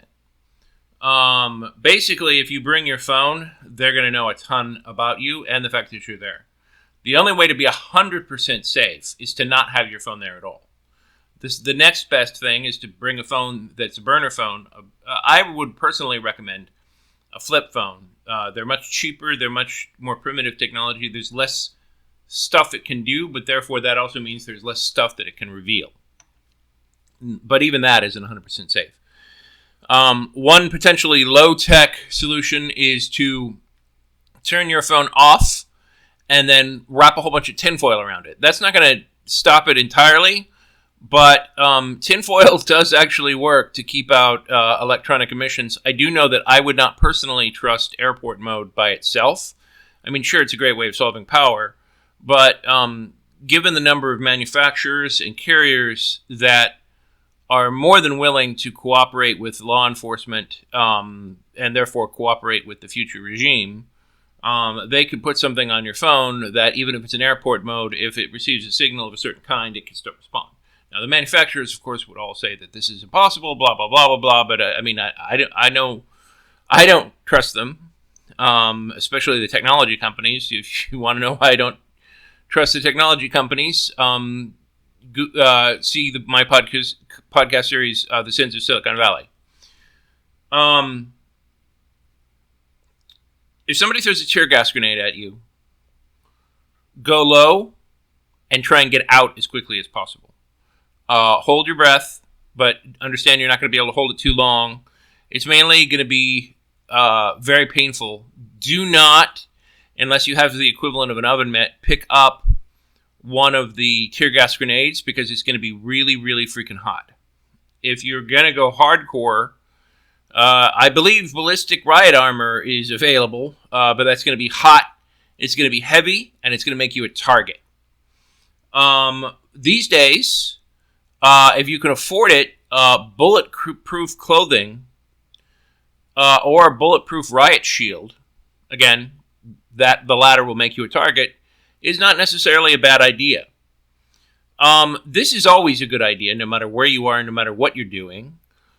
Learn to pay attention to your surroundings, right? There are active, boastful, right-wing paramilitaries that take pride in and have actually driven trucks or other vehicles into protesters, or try and intimidate protesters by bringing a firearm, and in a regime could actively open fire on protesters. Understand that the typical neo-fascism model at this point in both Iran and China and Russia is that most of the people who actually fuck around with protesters are not actually government employees. They're either sanctioned paramilitary, unofficially sanctioned paramilitary, or official paramilitary. Like in Iran, they have different varieties of paramilitary, the most notorious of which are the Basaji, who, I'm sure I pronounced that improperly, who drive around on motorcycles and mow down protesters, right? And they can and will do that in the United States. The Oath Keepers, the Proud Boys, the KKK, all kinds of paramilitaries will be involved in any protest that happens now, and the closer they are to seizing power, the more they're going to act like they did on January 6th. Cover your face. The more you cover your face, the better. If you can cover the entirety of your face, including your eyes, even better. Change your gait. There is optical software that can read the way you walk. There's a Monty Python episode called The Ministry of Silly Walks, which can also make it harder to track you. If you have tattoos, cover them up. If you have highly distinctive clothing, a custom t-shirt that your friend made for you, unless it's very specific to just that protest and you've never worn it anywhere else, wear something else, right? A white t-shirt and jeans is going to be a lot harder for people to track down and throw you in prison for than, a shirt that says, "Hi, my name is John Smith and my address is 555 Mulberry Lane. Please call me at phone number 555-555-5555, right? Other things that you might find useful. Cell phone charger. They have a lot of them. Some of them, sometimes they'll sell emergency phone chargers. Have the phone number for your local ACLU or anybody else that the people organizing the protest recommend that you call. You might only get one phone call. Heck, in a protest, in totalitarian regime, you might not get any phone call. Make sure that somebody knows where you are, somebody you trust, so that if you are thrown in a dark, black site and disappeared, your loved ones understand what happens to you. Conversely, the opposite of that, do not tell the Republican members of your family, your Republican neighbors, your Republican co-workers, your employer, where you are or what you're doing, right? There are employers in this country that will flat out fire you if you're a Democrat, and they will find a way to do it, and they will definitely do it during a totalitarian regime. Take public transportation if at all possible, right? Traffic will be congested. Consider a flashlight. Consider some food. Definitely hydrate. Bring plenty of water. So if you can bring a backpack, do that, right? A first aid kit might not necessarily be bad, especially if you're trained in first aid. Training in first aid. Training in conflict management or conflict resolution. There are actual classes online about how to both organize and lead and protest effectively. There are people who have, for example, in the Extinction Rebellion in the UK, do a really good job of chaining themselves to things, gluing themselves to things, and at the end of the day, the whole point of the protest is to get attention. And if you don't mind a little jail time to get that attention, and it doesn't hurt anyone, then have at it. On the other hand, stupid attention, like the idiots who threw tomato sauce on a Van Gogh painting for the climate, didn't really help their cause and basically looked like they drank their own urine. That's kind of protesting 101. There's always more you can do. There are much better things for that. I would be very suspicious, if you are a protester, of someone coming up to you who seems very friendly, but very interested in the details about you. In other words, just because someone is a protester, don't necessarily trust them. The United States government has a history of influencing and entering protest organizations guaranteed that if it is a large protest against either a state or the federal government, and in many cases cities, there is a law enforcement presence among you. So be careful what you say and who you say it to. Whether this is whether this is before or post the regime change. Understand that in the regime, any safety protocols that the police routinely ignore now will definitely be ignored, and they will be empowered to hurt and kill you in any way they want, right? So in other words, the police get away with stuff now. They will definitely get away with stuff during the regime. So say you take my advice and you decide you're not going to protest, right? But you still don't really feel like you want to be actively involved in a revolt of some kind. There are other things you can do. At the top of my list, here are 3 things that I would love for a lot of people to do to help protect themselves and protect other people. Top of the list, find a way and a place to preserve books and movies and artwork, right? Work with your friends and preserve banned books.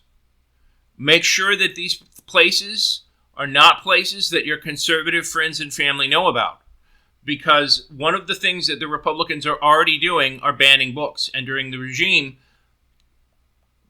purity culture and the infliction of what is likely Christian nationalism or extreme variations that they haven't even thought of themselves yet will happen.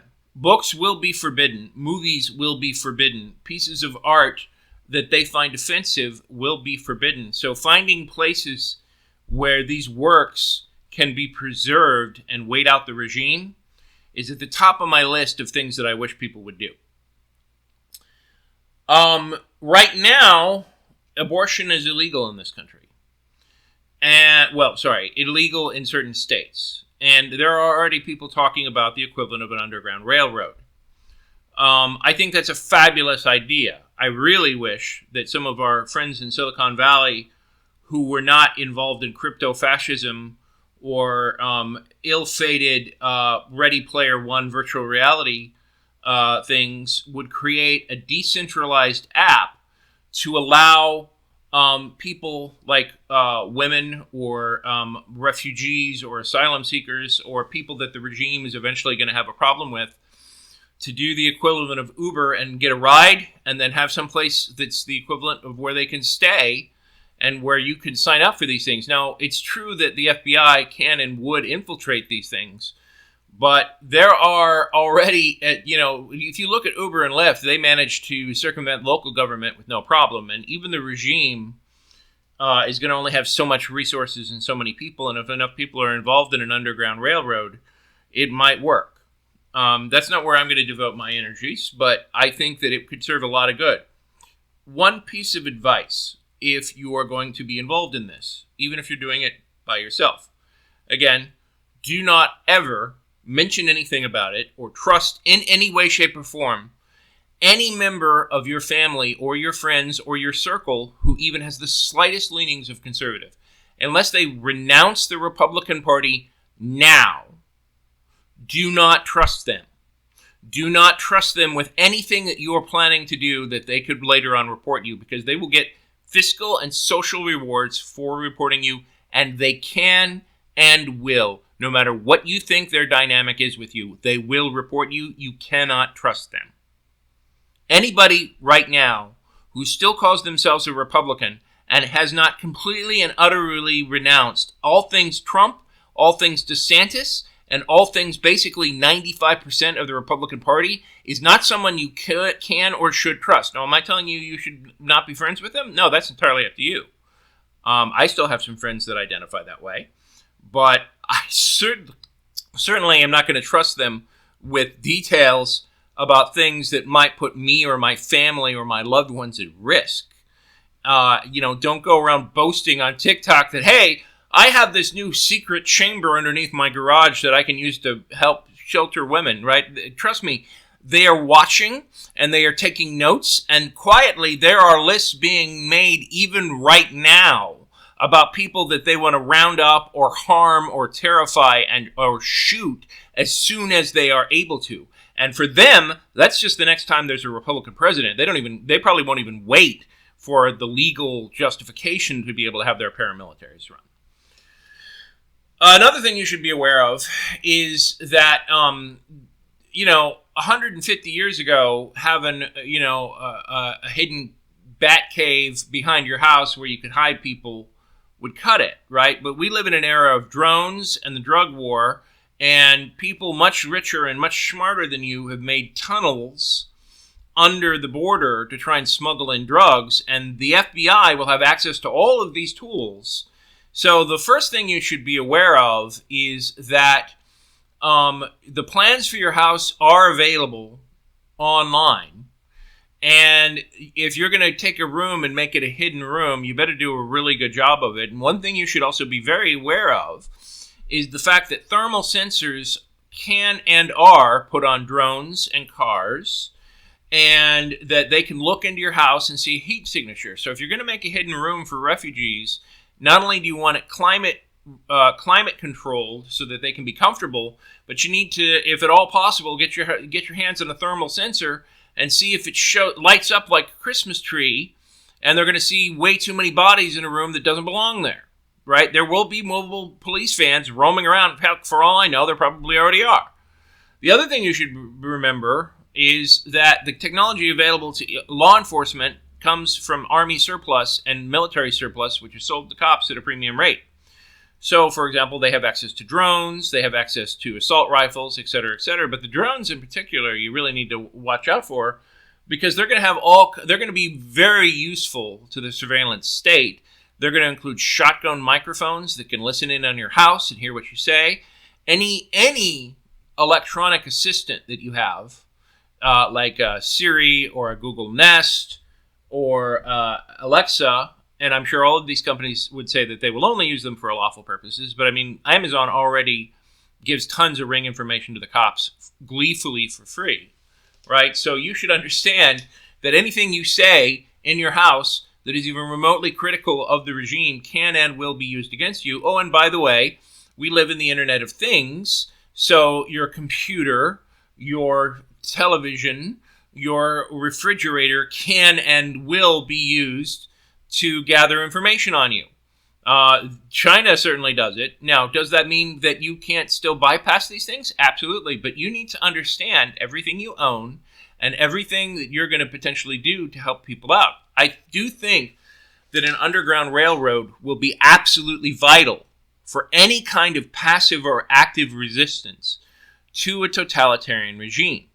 But you need to understand what you're getting into, and if at all possible, get some experts involved. If you're serious about this, you should be watching home improvement shows and doing research. And frankly, I would make friends with somebody that is involved with drugs, because back in the day when marijuana was considered bad, they understood how to distribute all these things in ways that will pale to anything you're going to think of on your own.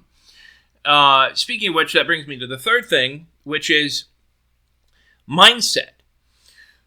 You need to understand that if you are resisting the will of a fascist government, in their mind, you're not a patriot.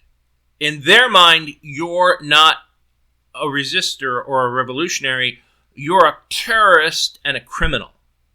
And most of the people in this country, until things get very bad for them, are going to think the same thing, right? In other words, for me, the instant the government, the Supreme Court declares Moore v. Harper the law of the land, the United States government is no longer legitimate. It's an illegitimate government. But you're not going to see me, dressing up in a Civil War, reenactment uniform and declaring myself a sovereign citizen and all kinds of crazy stuff. The United States government will still be the most powerful military on the face of the earth, and it will have the most powerful law enforcement apparatus in the history of mankind, still even more powerful and more investigatory in its capabilities than anything that the CCP wants, even though the CCP is definitely probably the most sophisticated, integrated self-surveillance network in the history of mankind. But in terms of what the United States government is capable of on top of that, they can do a lot more and intrude a lot less. The main difference is about control. But the thing is that initially they're not going to care about control to the degree that China does, because they have buy-in already that they don't have to enforce at the point of a gun on many people. Other things that you can do to resist passively. You have to understand that the government and the military are very sophisticated pieces of they're machines. Think of them as living organisms. And if you can do anything that fucks with those, passively, right, then you slow them down, right? I know in my case, I, for one, am not going to pay taxes to a government that steals the presidency. Now, am I going to not pay taxes when the Supreme Court does it? No, I'll pay my taxes. But if they steal the presidency, I'm not going to be in this country. I think if I hadn't mentioned that run is my current strategy, then that's what I'm going to do. And I certainly do not intend to pay taxes overseas, and that will affect my credit rating, and they will try and do liens and all kinds of things. I don't care. I am not going to pay taxes to a fascist government.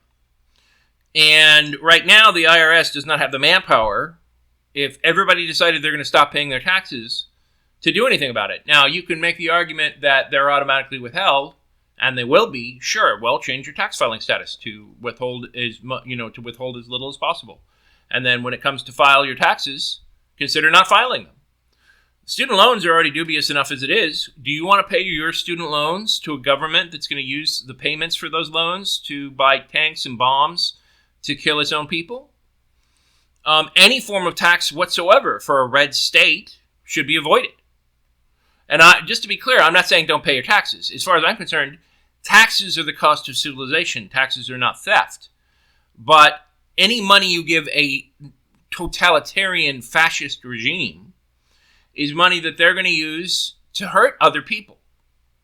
And not paying your taxes, or trying to pay as little taxes as possible, is a very simple thing you can do to cause them problems.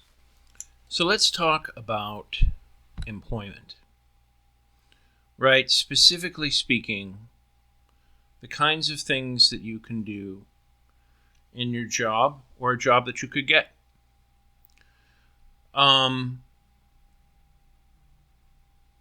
If I was young, 19 or 20, and I knew it was coming down the pipeline, which is basically definitely coming down the pipeline, I would consider a job in the military, the FBI, the police.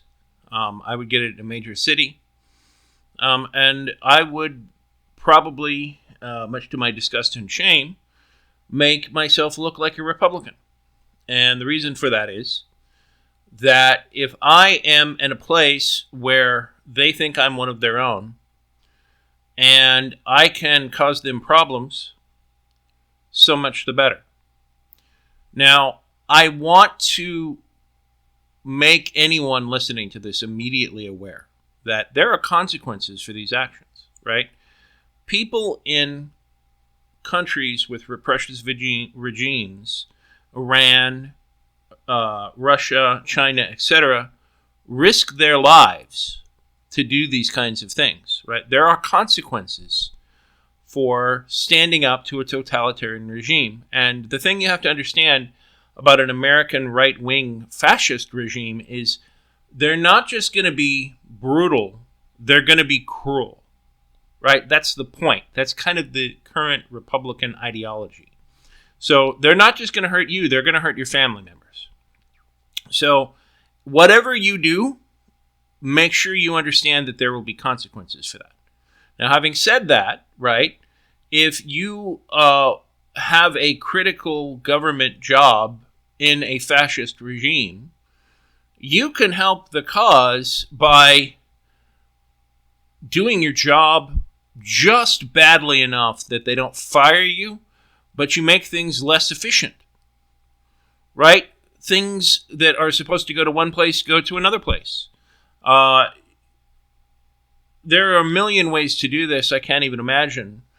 But the areas that are going to be the potential for the most mayhem, in my opinion, are going to be logistics, right? Where guns and ammo are sent, where people are sent, where supplies are sent. If these things are sent to the wrong place, then you cause problems. And if you can consistently do this and not get fired, even better, right?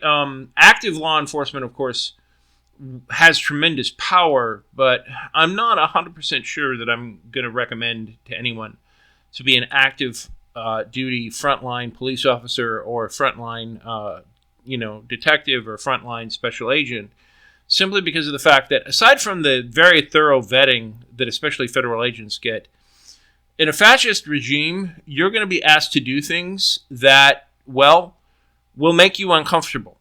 They will not be comfortable with you until they have dirt on you, until they get you to do something that is compromising that they can use against you if you report on them.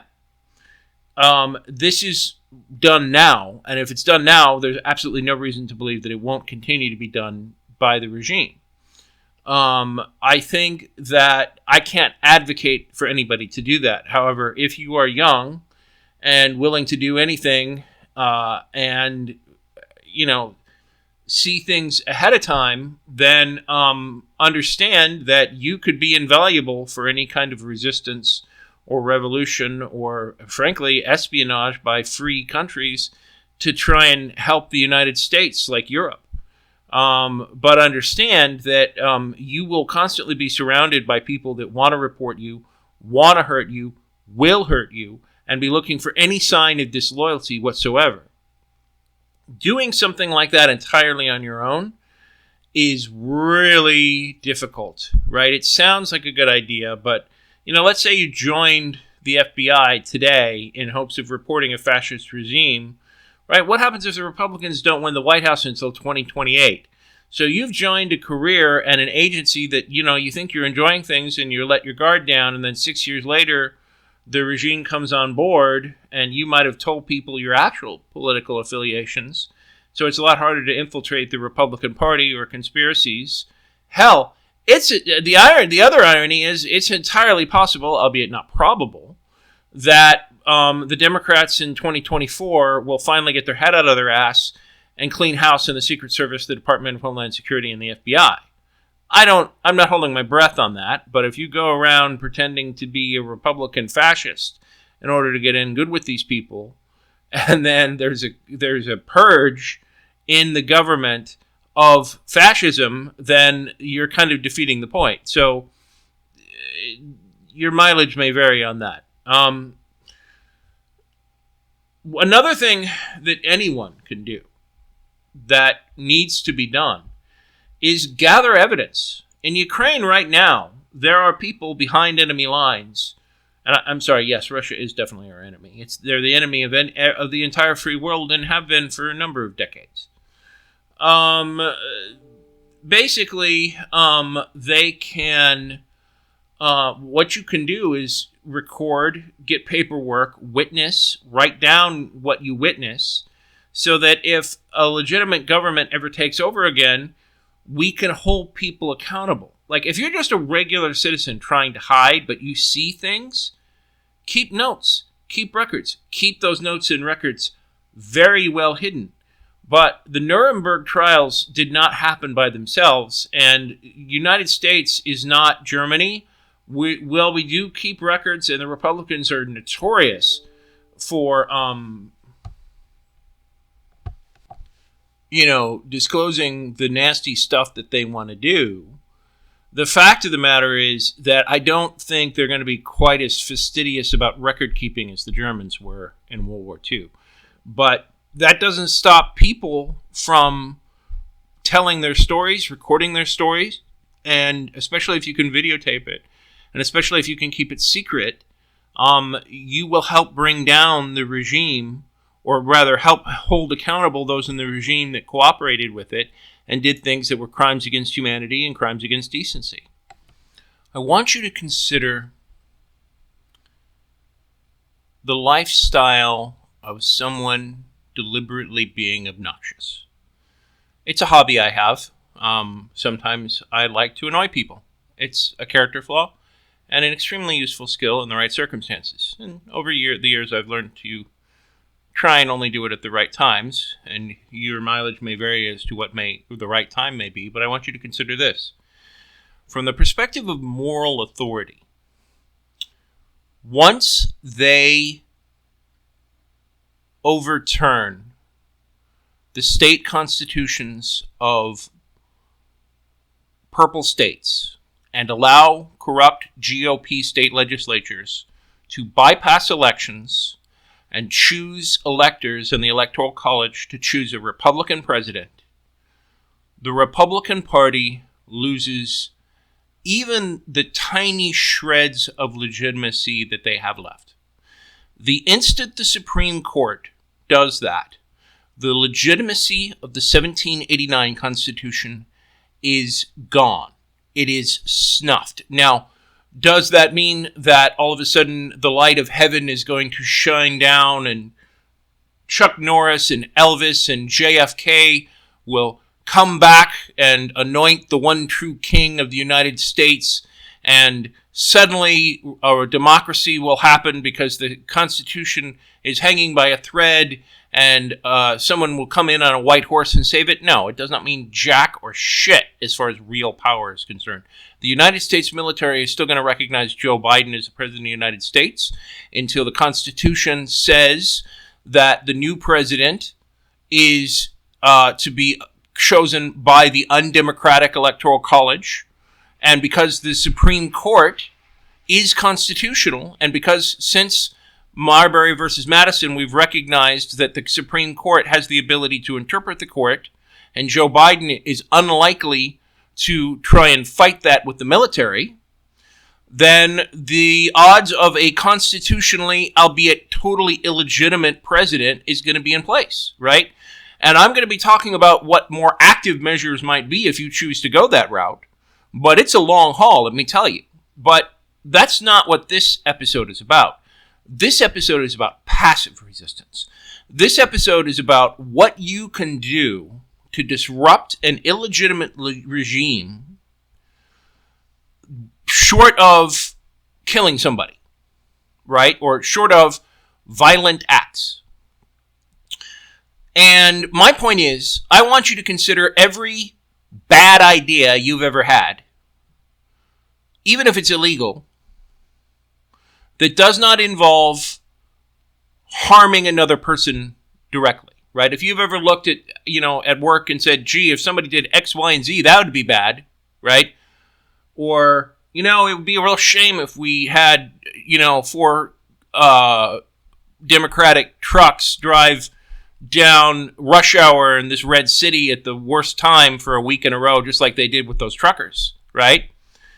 My point is, once they declare war, all bets are off, and you are morally justified in anything that you can think of short of taking their life, because it's a war. You're in a war. They've declared war. Now, understand that you're risking your life. And you should be aware that whatever you do, there are consequences. And once the regime starts, these people are going to be evil. And they will be mean and vicious. And your Republican neighbors and many of your independent neighbors that are law and order fetishists who might not understand the ramifications of Moore v. Harper, but who somehow naively believe that they can set things right in the next election in 2028, instead of understanding that they will never get a free and fair election ever again, right? They will report you too, right? So understanding the risks, at the same time, understand the sheer potential and mischief that a single person can do when trying to wreak mayhem on people who are doing bad things, right? You can do things that I can't even think of. Be creative. You'll have a year and a half to think of all of the things that you can do to make life a living hell for MAGA without even having to join any kind of a revolution. Write down what you can do. Now, don't keep that list where your Republican friends and family can find it. In fact, frankly, I would avoid doing internet searches on your main computer at all. Go to the public library. Better yet, use a card catalog, because everything you do online is tracked. And your best bet is to avoid the attention of the federal authorities, because if the feds get attention on you, you're fucked. They almost assuredly can and will find out who you are unless you're very, very good at what you do. And by the way, you will have a year and a half to learn how to avoid the attention of the feds, right?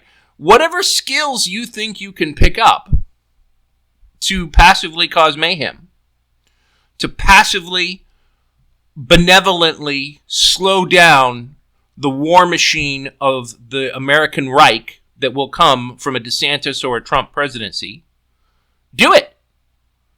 Do it because you're totally justified in it. The instant the Supreme Court takes away your vote, you are totally justified. And frankly, in my opinion, if you're a woman, after Dobbs, you're totally justified in doing it now.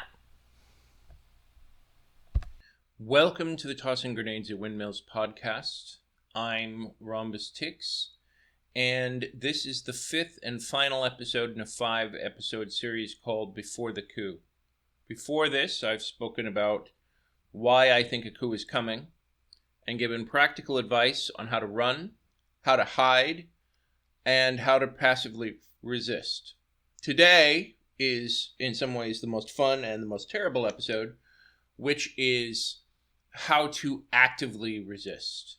I've given a lot of thought to this episode, and some of you may be disappointed because I'm going to be using a lot of dog whistles and coded information, mainly because I don't want to be deplatformed. It is perfectly legal to, for example, talk about Star Wars and things that happen in Star Wars. It is not so legal to, especially in certain jurisdictions where the podcast might end up that are outside the United States, to discuss intimate details on how to do something illegal.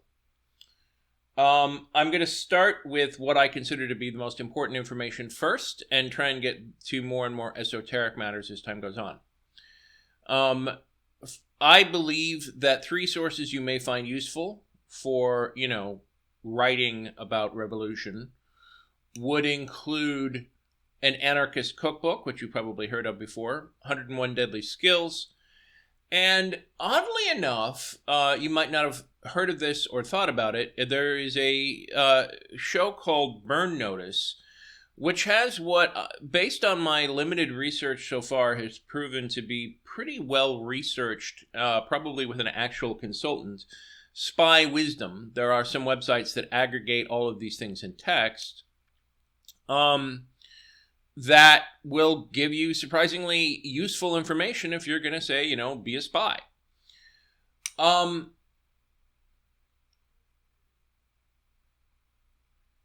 Here's the most useful single thing that I can tell you. All of the books in the world cannot prepare you for doing the kinds of things that they are doing in Ukraine right now to prevent the Russian occupiers from taking over their country. Ukraine has the advantage of being supplied by NATO superior weaponry. A revolution in a hypothetical country that has no such advantage, for example, if Belarus were to try and revolt against Russia, except for the complete depletion of the Russian army, Russia would have a vastly superior military apparatus that would quickly crush Belarus unless they used in very insightful or intelligent tactics. Whereas another example in Myanmar, where the duly elected democratic government was overthrown by a coup, which happens often in Myanmar, but this time the people kind of said enough of this crap, and there is an organized revolution that is coordinating with long-standing ethnic revolutionary groups and the national democratic government in exile that is making gains and has a sustained revolution. The Myanmar government has to continue to use increasingly extreme tactics and is backed up by China. So hypothetically, any other government that was fascist and perhaps found that all of the recruits of its military refused to work for it might have a bunch of advanced hardware, but wouldn't necessarily have anybody that wants to use it, is not a realistic scenario if that hypothetical government has the most advanced military equipment on Earth. All of which is dancing around the subject of, to me, the most important thing I'm going to tell you about is I'm going to go, as I said, I'm going to go into Star Wars, right? In Star Wars, you have the rebellion and then what they call the partisans, right? In order to make the rebellion seem more heroic, they created, and by they, this is largely, at least based on my observation, Disney. This might have existed in what they call Legends, but I haven't seen it. A character called Saw Gerrera. And Saw Gerrera basically started out as a revolutionary trained by the Old Republic and basically never stopped fighting as he continued to try and resist the imperial occupiers. And since his world was literally destroyed by the Empire, in his mind, there was no tactic that was unacceptable for him to use. So I think that a hypothetical revolution in a hypothetical country is going to need to understand the tactics they use matter. If you blow up hospitals, you are going to lose hearts and minds. Whether or not you support the war in Iraq, which I do not, or think that he's an asshole, which honestly I do, at the same time, I have to concede that General Petraeus in Afghanistan and Iraq did what, at least based on my recollection and observation, were the most effective attempts to fight the insurgency. And one of the things that Petraeus did that people before him who were completely ineffectual did not is work to actually try and win the hearts and minds of the people that you're blowing up on a regular basis, right? If you think of a country or a military or even a revolution as an organic living thing where the frontline soldiers are the hands and the general or, leader like Mon Mothma is the brain, and then the support technicians and logistic people on the Underground Railroad or sympathizers or intelligence apparatus are the internal organs, right? If you understand that if you're an occupying force and you're trying to take over a country, then the more people who are opposed to you, the harder it is to do what you want to do, right? Whereas if you're the opposite of that, right, if your country has had, like Myanmar, has had your democratically elected government overthrown by the military, or hypothetically a fascist or something along those lines, you need as many people on your side as you can get. Now, the more ruthless the government is, just like we saw in Star Wars, right? When the Empire starts to get brutal and ruthless, like it does in Andor, which is a very interesting series on Disney Plus, then you start to see people turn against it, right? They take it personally. Generally speaking, when people get involved in this kind of scenario, it is almost always an emotional decision. It is very rare for people to be a rational actor and weigh the pros and cons of whether or not something is worth doing and act on those rational decisions. It's more like an emotion, like you killed my brother with your, brightly decorated red pickup truck with a machine gun on the background with a bunch of people saying, "Yeehaw!" hypothetically, right?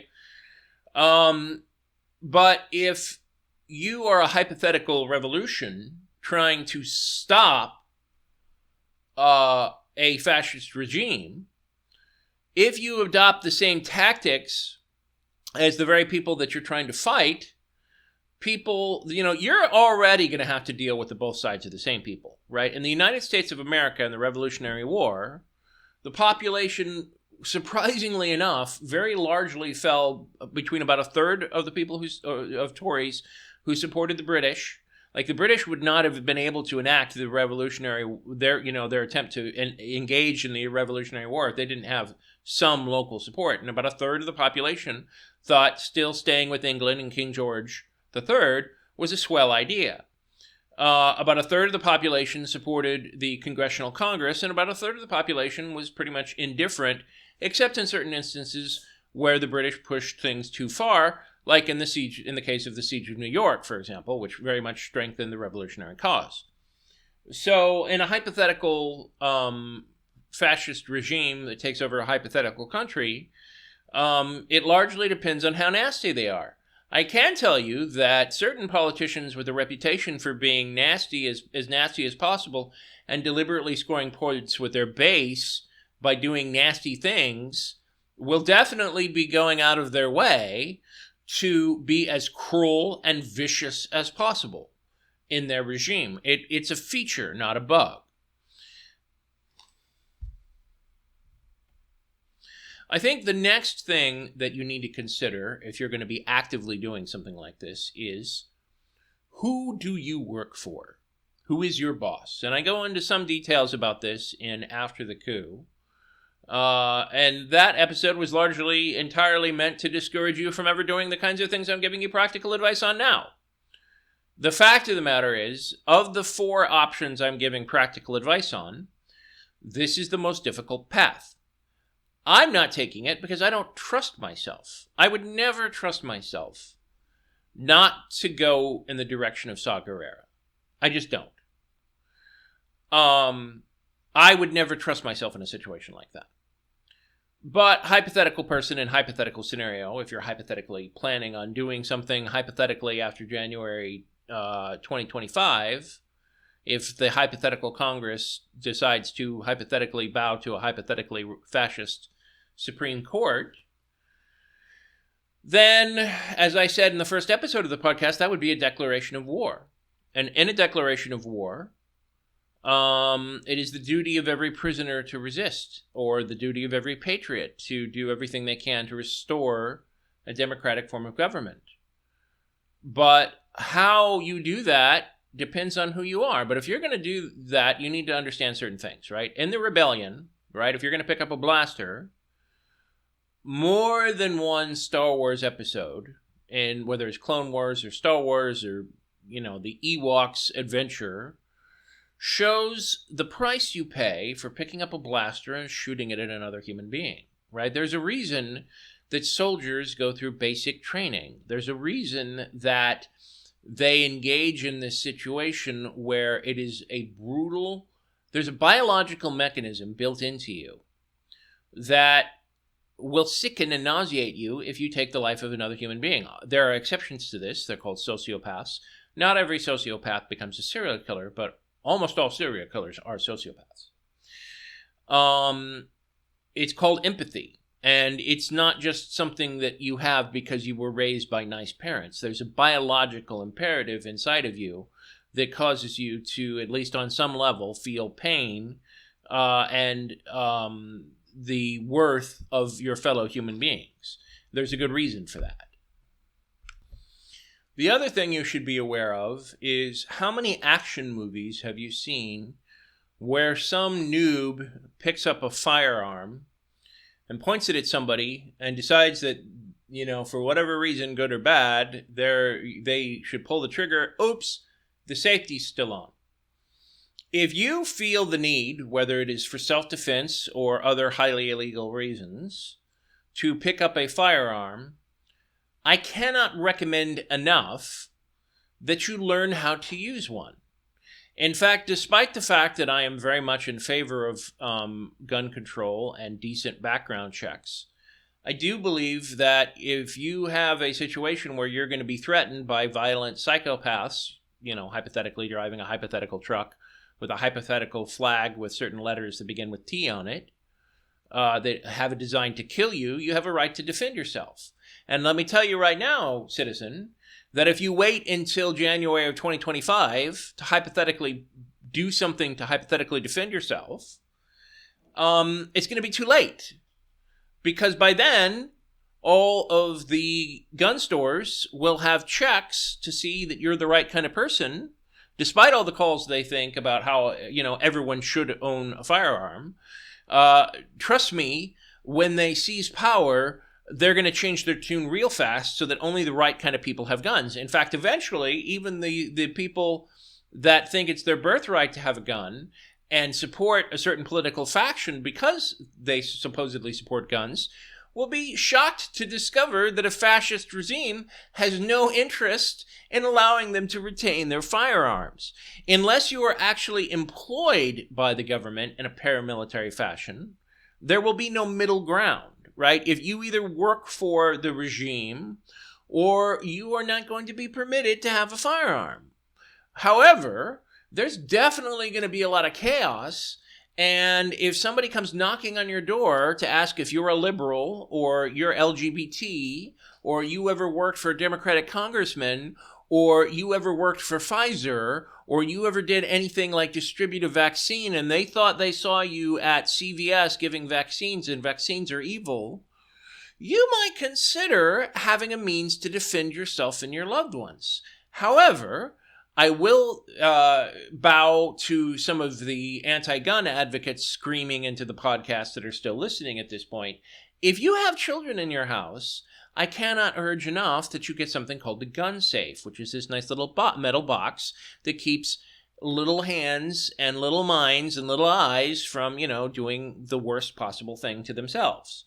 And if you're going to use it, right? There's a lot of people that don't like gun safes because, in theory, if the magical burglar is going to come in, you should, sleep with a gun under your pillow. And we've all read stories of Florida man who, kills himself or a loved one on a regular basis because he doesn't know how to properly handle a firearm. There are classes for these things. If you are at all considering it, and given the times we lived in, and the hypothetical things that are going to be coming along, you might consider learning how to use one, because if you wait until you feel you need one, it may be everlastingly too late. All right, let's pretend you saw the movie Wolverines and you think that LARPing that is a really good idea. Yeah, first of all, I urge you to pay attention to the part of the movie where they're living in a camp off of expired beans and ramen noodles with really bad tents, and several of them are dying, right? Understand that even in the movies, LARPing Wolverines is brutal, right? That's the first thing. Second thing you have to understand, Batman, is that even if you somehow magically go out and actively find yourselves, getting all the skills that you need, you decide to join the military for two or 3 years based on this podcast, which I'm not entirely sure what's wrong with you if you do that, but all right, fine. So you join the military based on the advice of a crazy person like me, and you get all the skills you could possibly have. You're going to quickly understand that without intelligence, without an understanding of where to apply these Batman skills that you've learned, you're not going to be very effective, right? So going around knocking on people's doors saying, "Excuse me, do you have any active intelligence for the Wolverine LARP that I'm doing so that I can fight the evil Cuban forces that have invaded from the 1980s," right? That's a great way to have the FBI show up on your door before or after the coup. However, there are certain things you can do, right? One of the reasons I encouraged you to look at Spy Wisdom and Bird Notice is you can potentially recruit your own little intelligence assets if you're not stupid about it. The other thing you can potentially do is buy a drone and learn how to use a drone. In Ukraine right now, they are actively using drones to scout out Soviet positions and find out where they are. And if you're LARPing Wolverines, learning how to spot Soviet forces is definitely right in line with doing that. I think another thing that you should keep in mind is who is running your little Wolverine LARP. If you have somebody who is ex-military or ex-FBI that quit in disgust for whatever political reason, then that's got an air of legitimacy. I want you to remember that in the Revolutionary War, the American Continental Army only won because of the aid of the French. They needed French ships, French weapons, French supplies, and in a Wolverine LARP that you're going to do in the 21st century, your best bet, unlikely though it is, and I cannot emphasize enough, it is very unlikely that you're going to get any actual help from the EU in your Wolverine LARP. But if you do decide to do that, you need to understand that the EU is obsessed with dignity, the international treaties that both they and the United States have signed, so make sure that, your rules of engagement follow the Geneva Convention, and that you treat your human prisoners with dignity in the LARP, because if you get a reputation of being Saw Gerrera, you're getting nothing. And frankly, having a legitimately elected government makes it far more likely. The other thing to bear in mind is the big difference, on Twitter right now, there are all kinds of people who have ever been repressed or felt that they were victimized by the West, howling about how it's unfair that the EU is helping Ukraine, but they're not helping insert cause here. And the thing you have to understand is, from the EU's perspective, there are three intersecting forces that cause them to give NATO hardware and training to Ukraine in whatever factors that they need to. The first one is the United States, which is the default leader of NATO, is taking an active role in helping them. That won't help very much if you're trying to do a Wolverine LARP in the United States, because unless there is a democratically elected leader that is deposed that can rally Europe around them, and I'll get to that in a bit, that you're not going to get very far there. The second thing is that Ukraine was invaded by Russia, right? So this is not a civil war.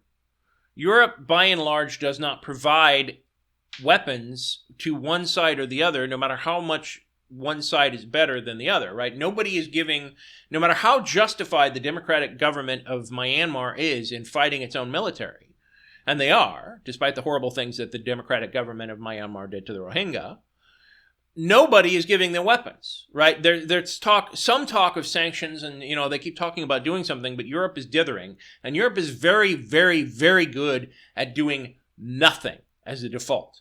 So if there's a civil war in a hypothetical country, then Europe is going to sit on its hands for a long time. But if they do actually get around to doing something, like, say, if hypothetically some insane leader decides to nuke his own population or something like that, if certain lines are crossed, then Europe may go ahead and do something. But the people that they're actually going to help are going to have legitimacy, and they actually have to have somebody helping them.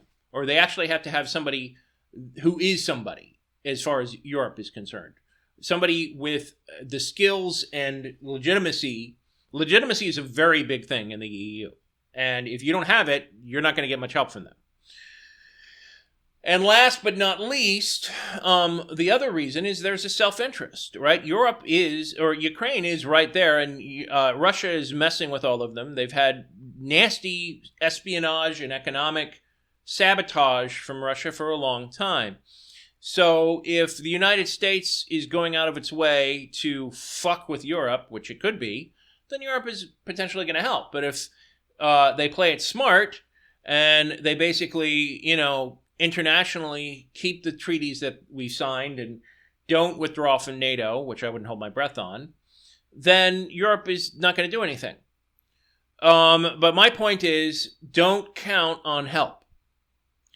The other thing you should be aware of if you're going to do a Wolverine LARP is that the FBI, as I said in the After the Coup podcast, is really, really, really fucking good at infiltrating organizations. They will find somebody in your organization or a relative of somebody in your organization, and they will lean on them and threaten them with 20 years of prison, but say, you know what, we'll keep you out of prison if you go and wear a wire and go after your buddies. Now, here's the thing. In a fascist regime, nobody needs proof of evidence because it's no longer rule of law, it's rule of the sword. And so at that point, what the FBI is more concerned about is finding out where your secret rebel base is, who's involved, and who the other cells in your Wolverine LARP might hypothetically be. But understand that even if 90% of the FBI leaves in a hypothetical civil war or hypothetical coup by a fascist regime, 10% of the FBI is still more than a match for you, John Q. Public, unless you actually have worked for the FBI yourself. If you're working with one of the 90% of the FBI that could hypothetically quit, and it might be like none, then you might stand a chance. If you're going to do a LARP and you don't have anybody that you can work for, you're just sitting around waiting for your cell to potentially join another Wolverine LARP cell that might be more legitimate and actually have a chance of winning, then if you're going to play sit tight and wait for it to happen, then I cannot recommend enough that you do not recruit anybody you didn't know before it happened, right? Because anybody who is bold enough to steal power in a democratically elected government at the point of a gun, hypothetically, that is going to basically, be really good at finding anybody that has any idea of opposing them whatsoever, i.e. demonstrations, people that care enough to get out and go out in the street for all day in the hot sun and hold up signs, or people that have been involved in protest of any kind are at the top of their list, which is why I put those people on my list of people who should run when I did the Run podcast. Anyway, the point is that job one of a dictatorship is identify and eliminate threats to your power, because otherwise you're not going to have a dictatorship. So just understand that if you're on that list, you're not going to be very effective at being Zorro. However, Batman, if in the 2 to 3 years that you may have before they telegraph, you get a few of your buddies together, then maybe you can. Now, this is part of the reason why I'm doing hypothetical, because I cannot emphasize this enough. Breaking the law and making you a criminal, and believe you me, most people in this country, if you're playing Batman, will think of you as a criminal, right? But if you're going to be Batman, in for a penny, in for a pound. And what that means is, very often, rebellions that are successful are involved in crime. Now, am I advocating that you get active and involved in crime? I am not, because I'm planning on running.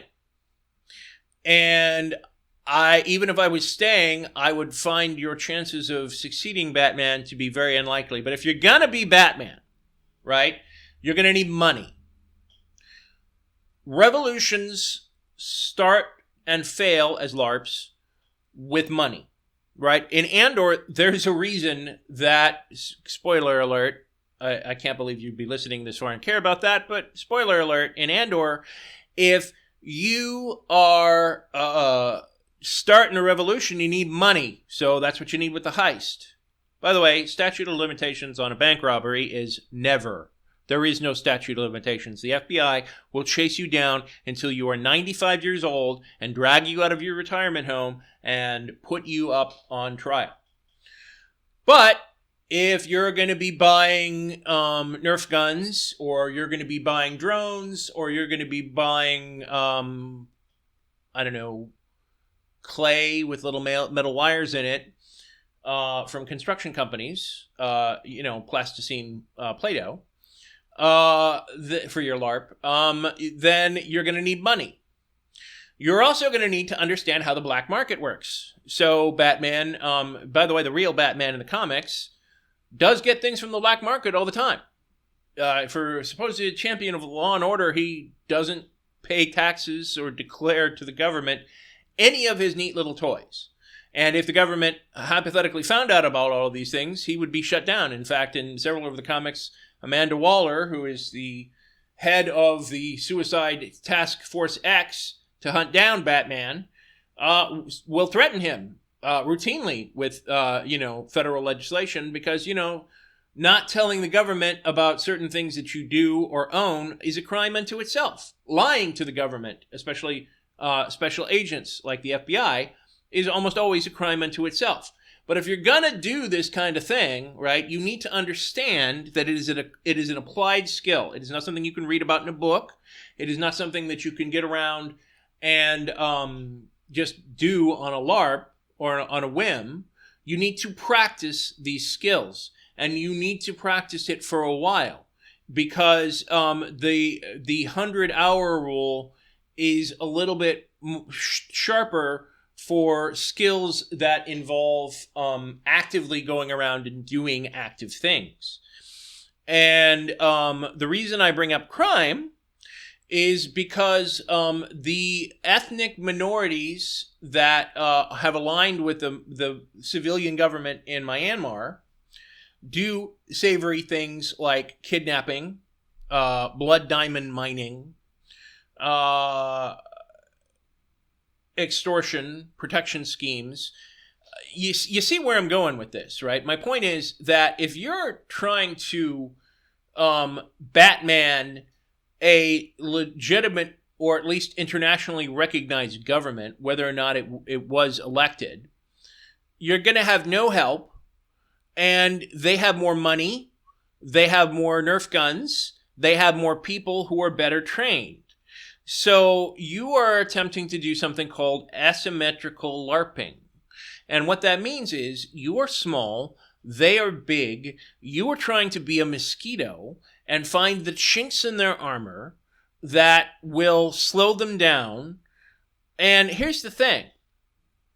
Tactics such as, we're going to go find the, if you're playing Wolverine LARP, we're going to go find the base with the paramilitary that's helping out the Soviets, right? And we're gonna shut it down. Well, okay, that's nice, but what if that base is right next to a hospital and it accidentally gets burned down, right? You just alienated all of the people who might help you, who might provide you intelligence, who might provide you Nerf guns. And the thing is that is why how you fight and what your strategy is more important than your tactical victories.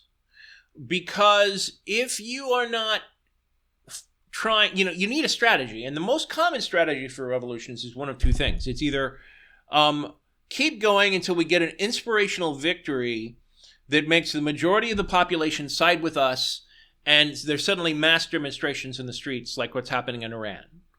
Or we tire them out so much that they go away. And that is usually the case for an occupying force, right? If you cost them a sufficient amount of treasure and a sufficient amount of time, they give up and go home. But if you're involved in a civil war, LARP, or reenactment, then there is no giving up, there is no going home, right? You're basically trying to get the population on your side. And if you don't have a strategy for doing that, I guarantee you're going to fail. You may ask yourself, Batman, if I'm so skeptical of LARPing the Wolverines, why am I even talking about it? Well, when I did after the coup, it was to convince you how bad it is if we didn't win in 2020. And we did.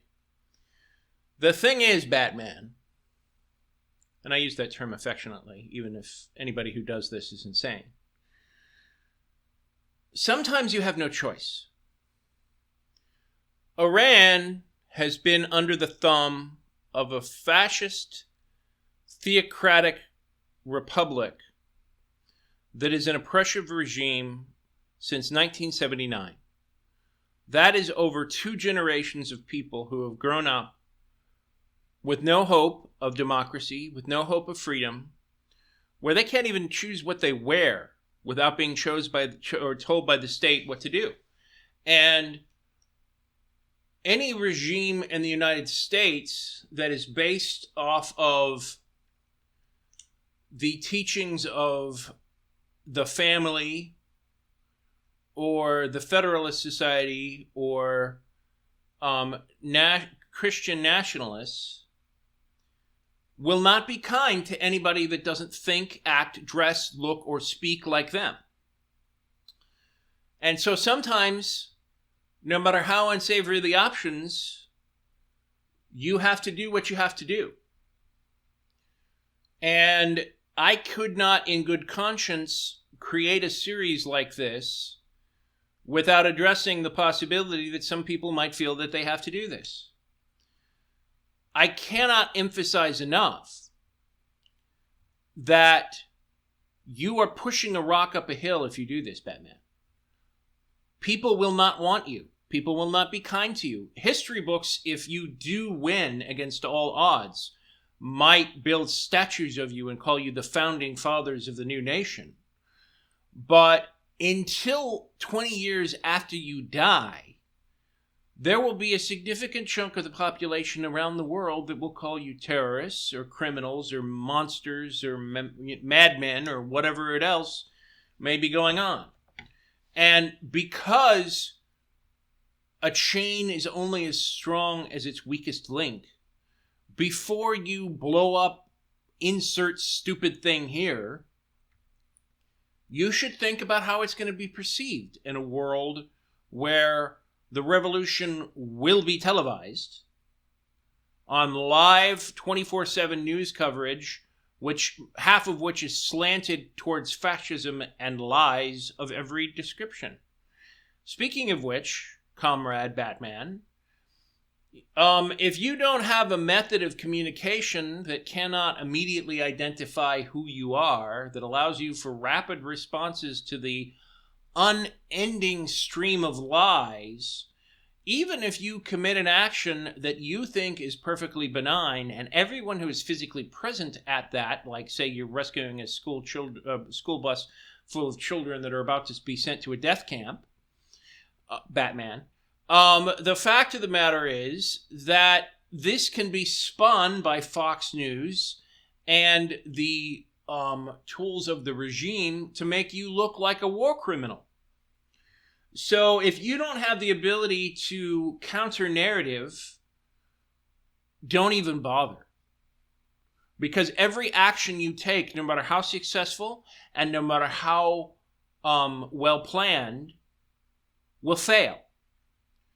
The narrative is more important than the actions itself.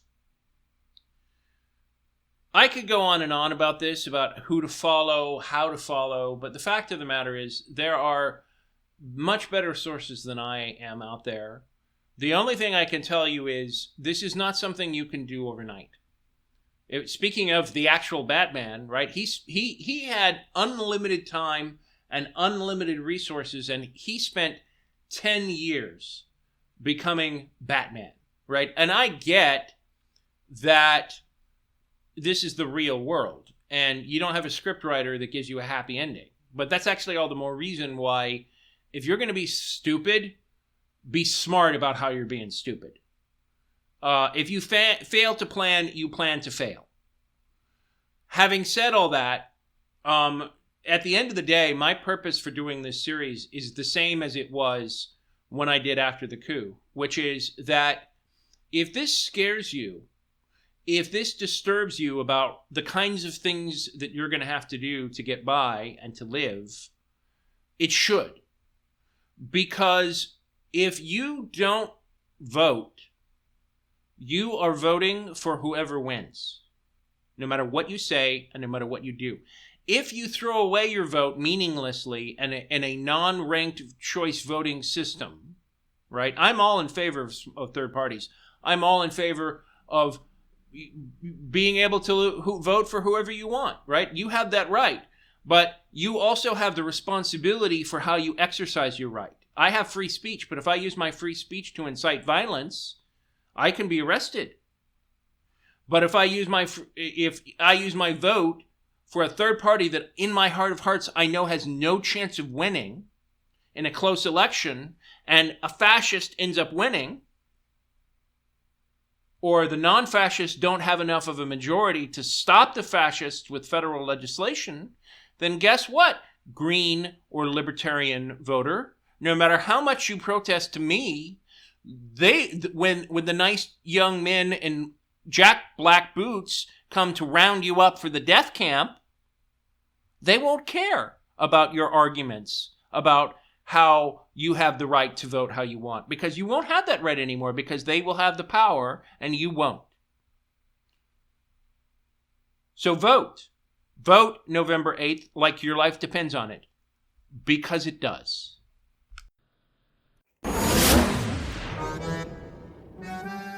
This has been the Tossing Grenades at Windmills podcast. Buy my book, Have Name Will Travel, at Amazon and other markets. RedAnvilCreative.com contains all our podcasts. Copyright 2022!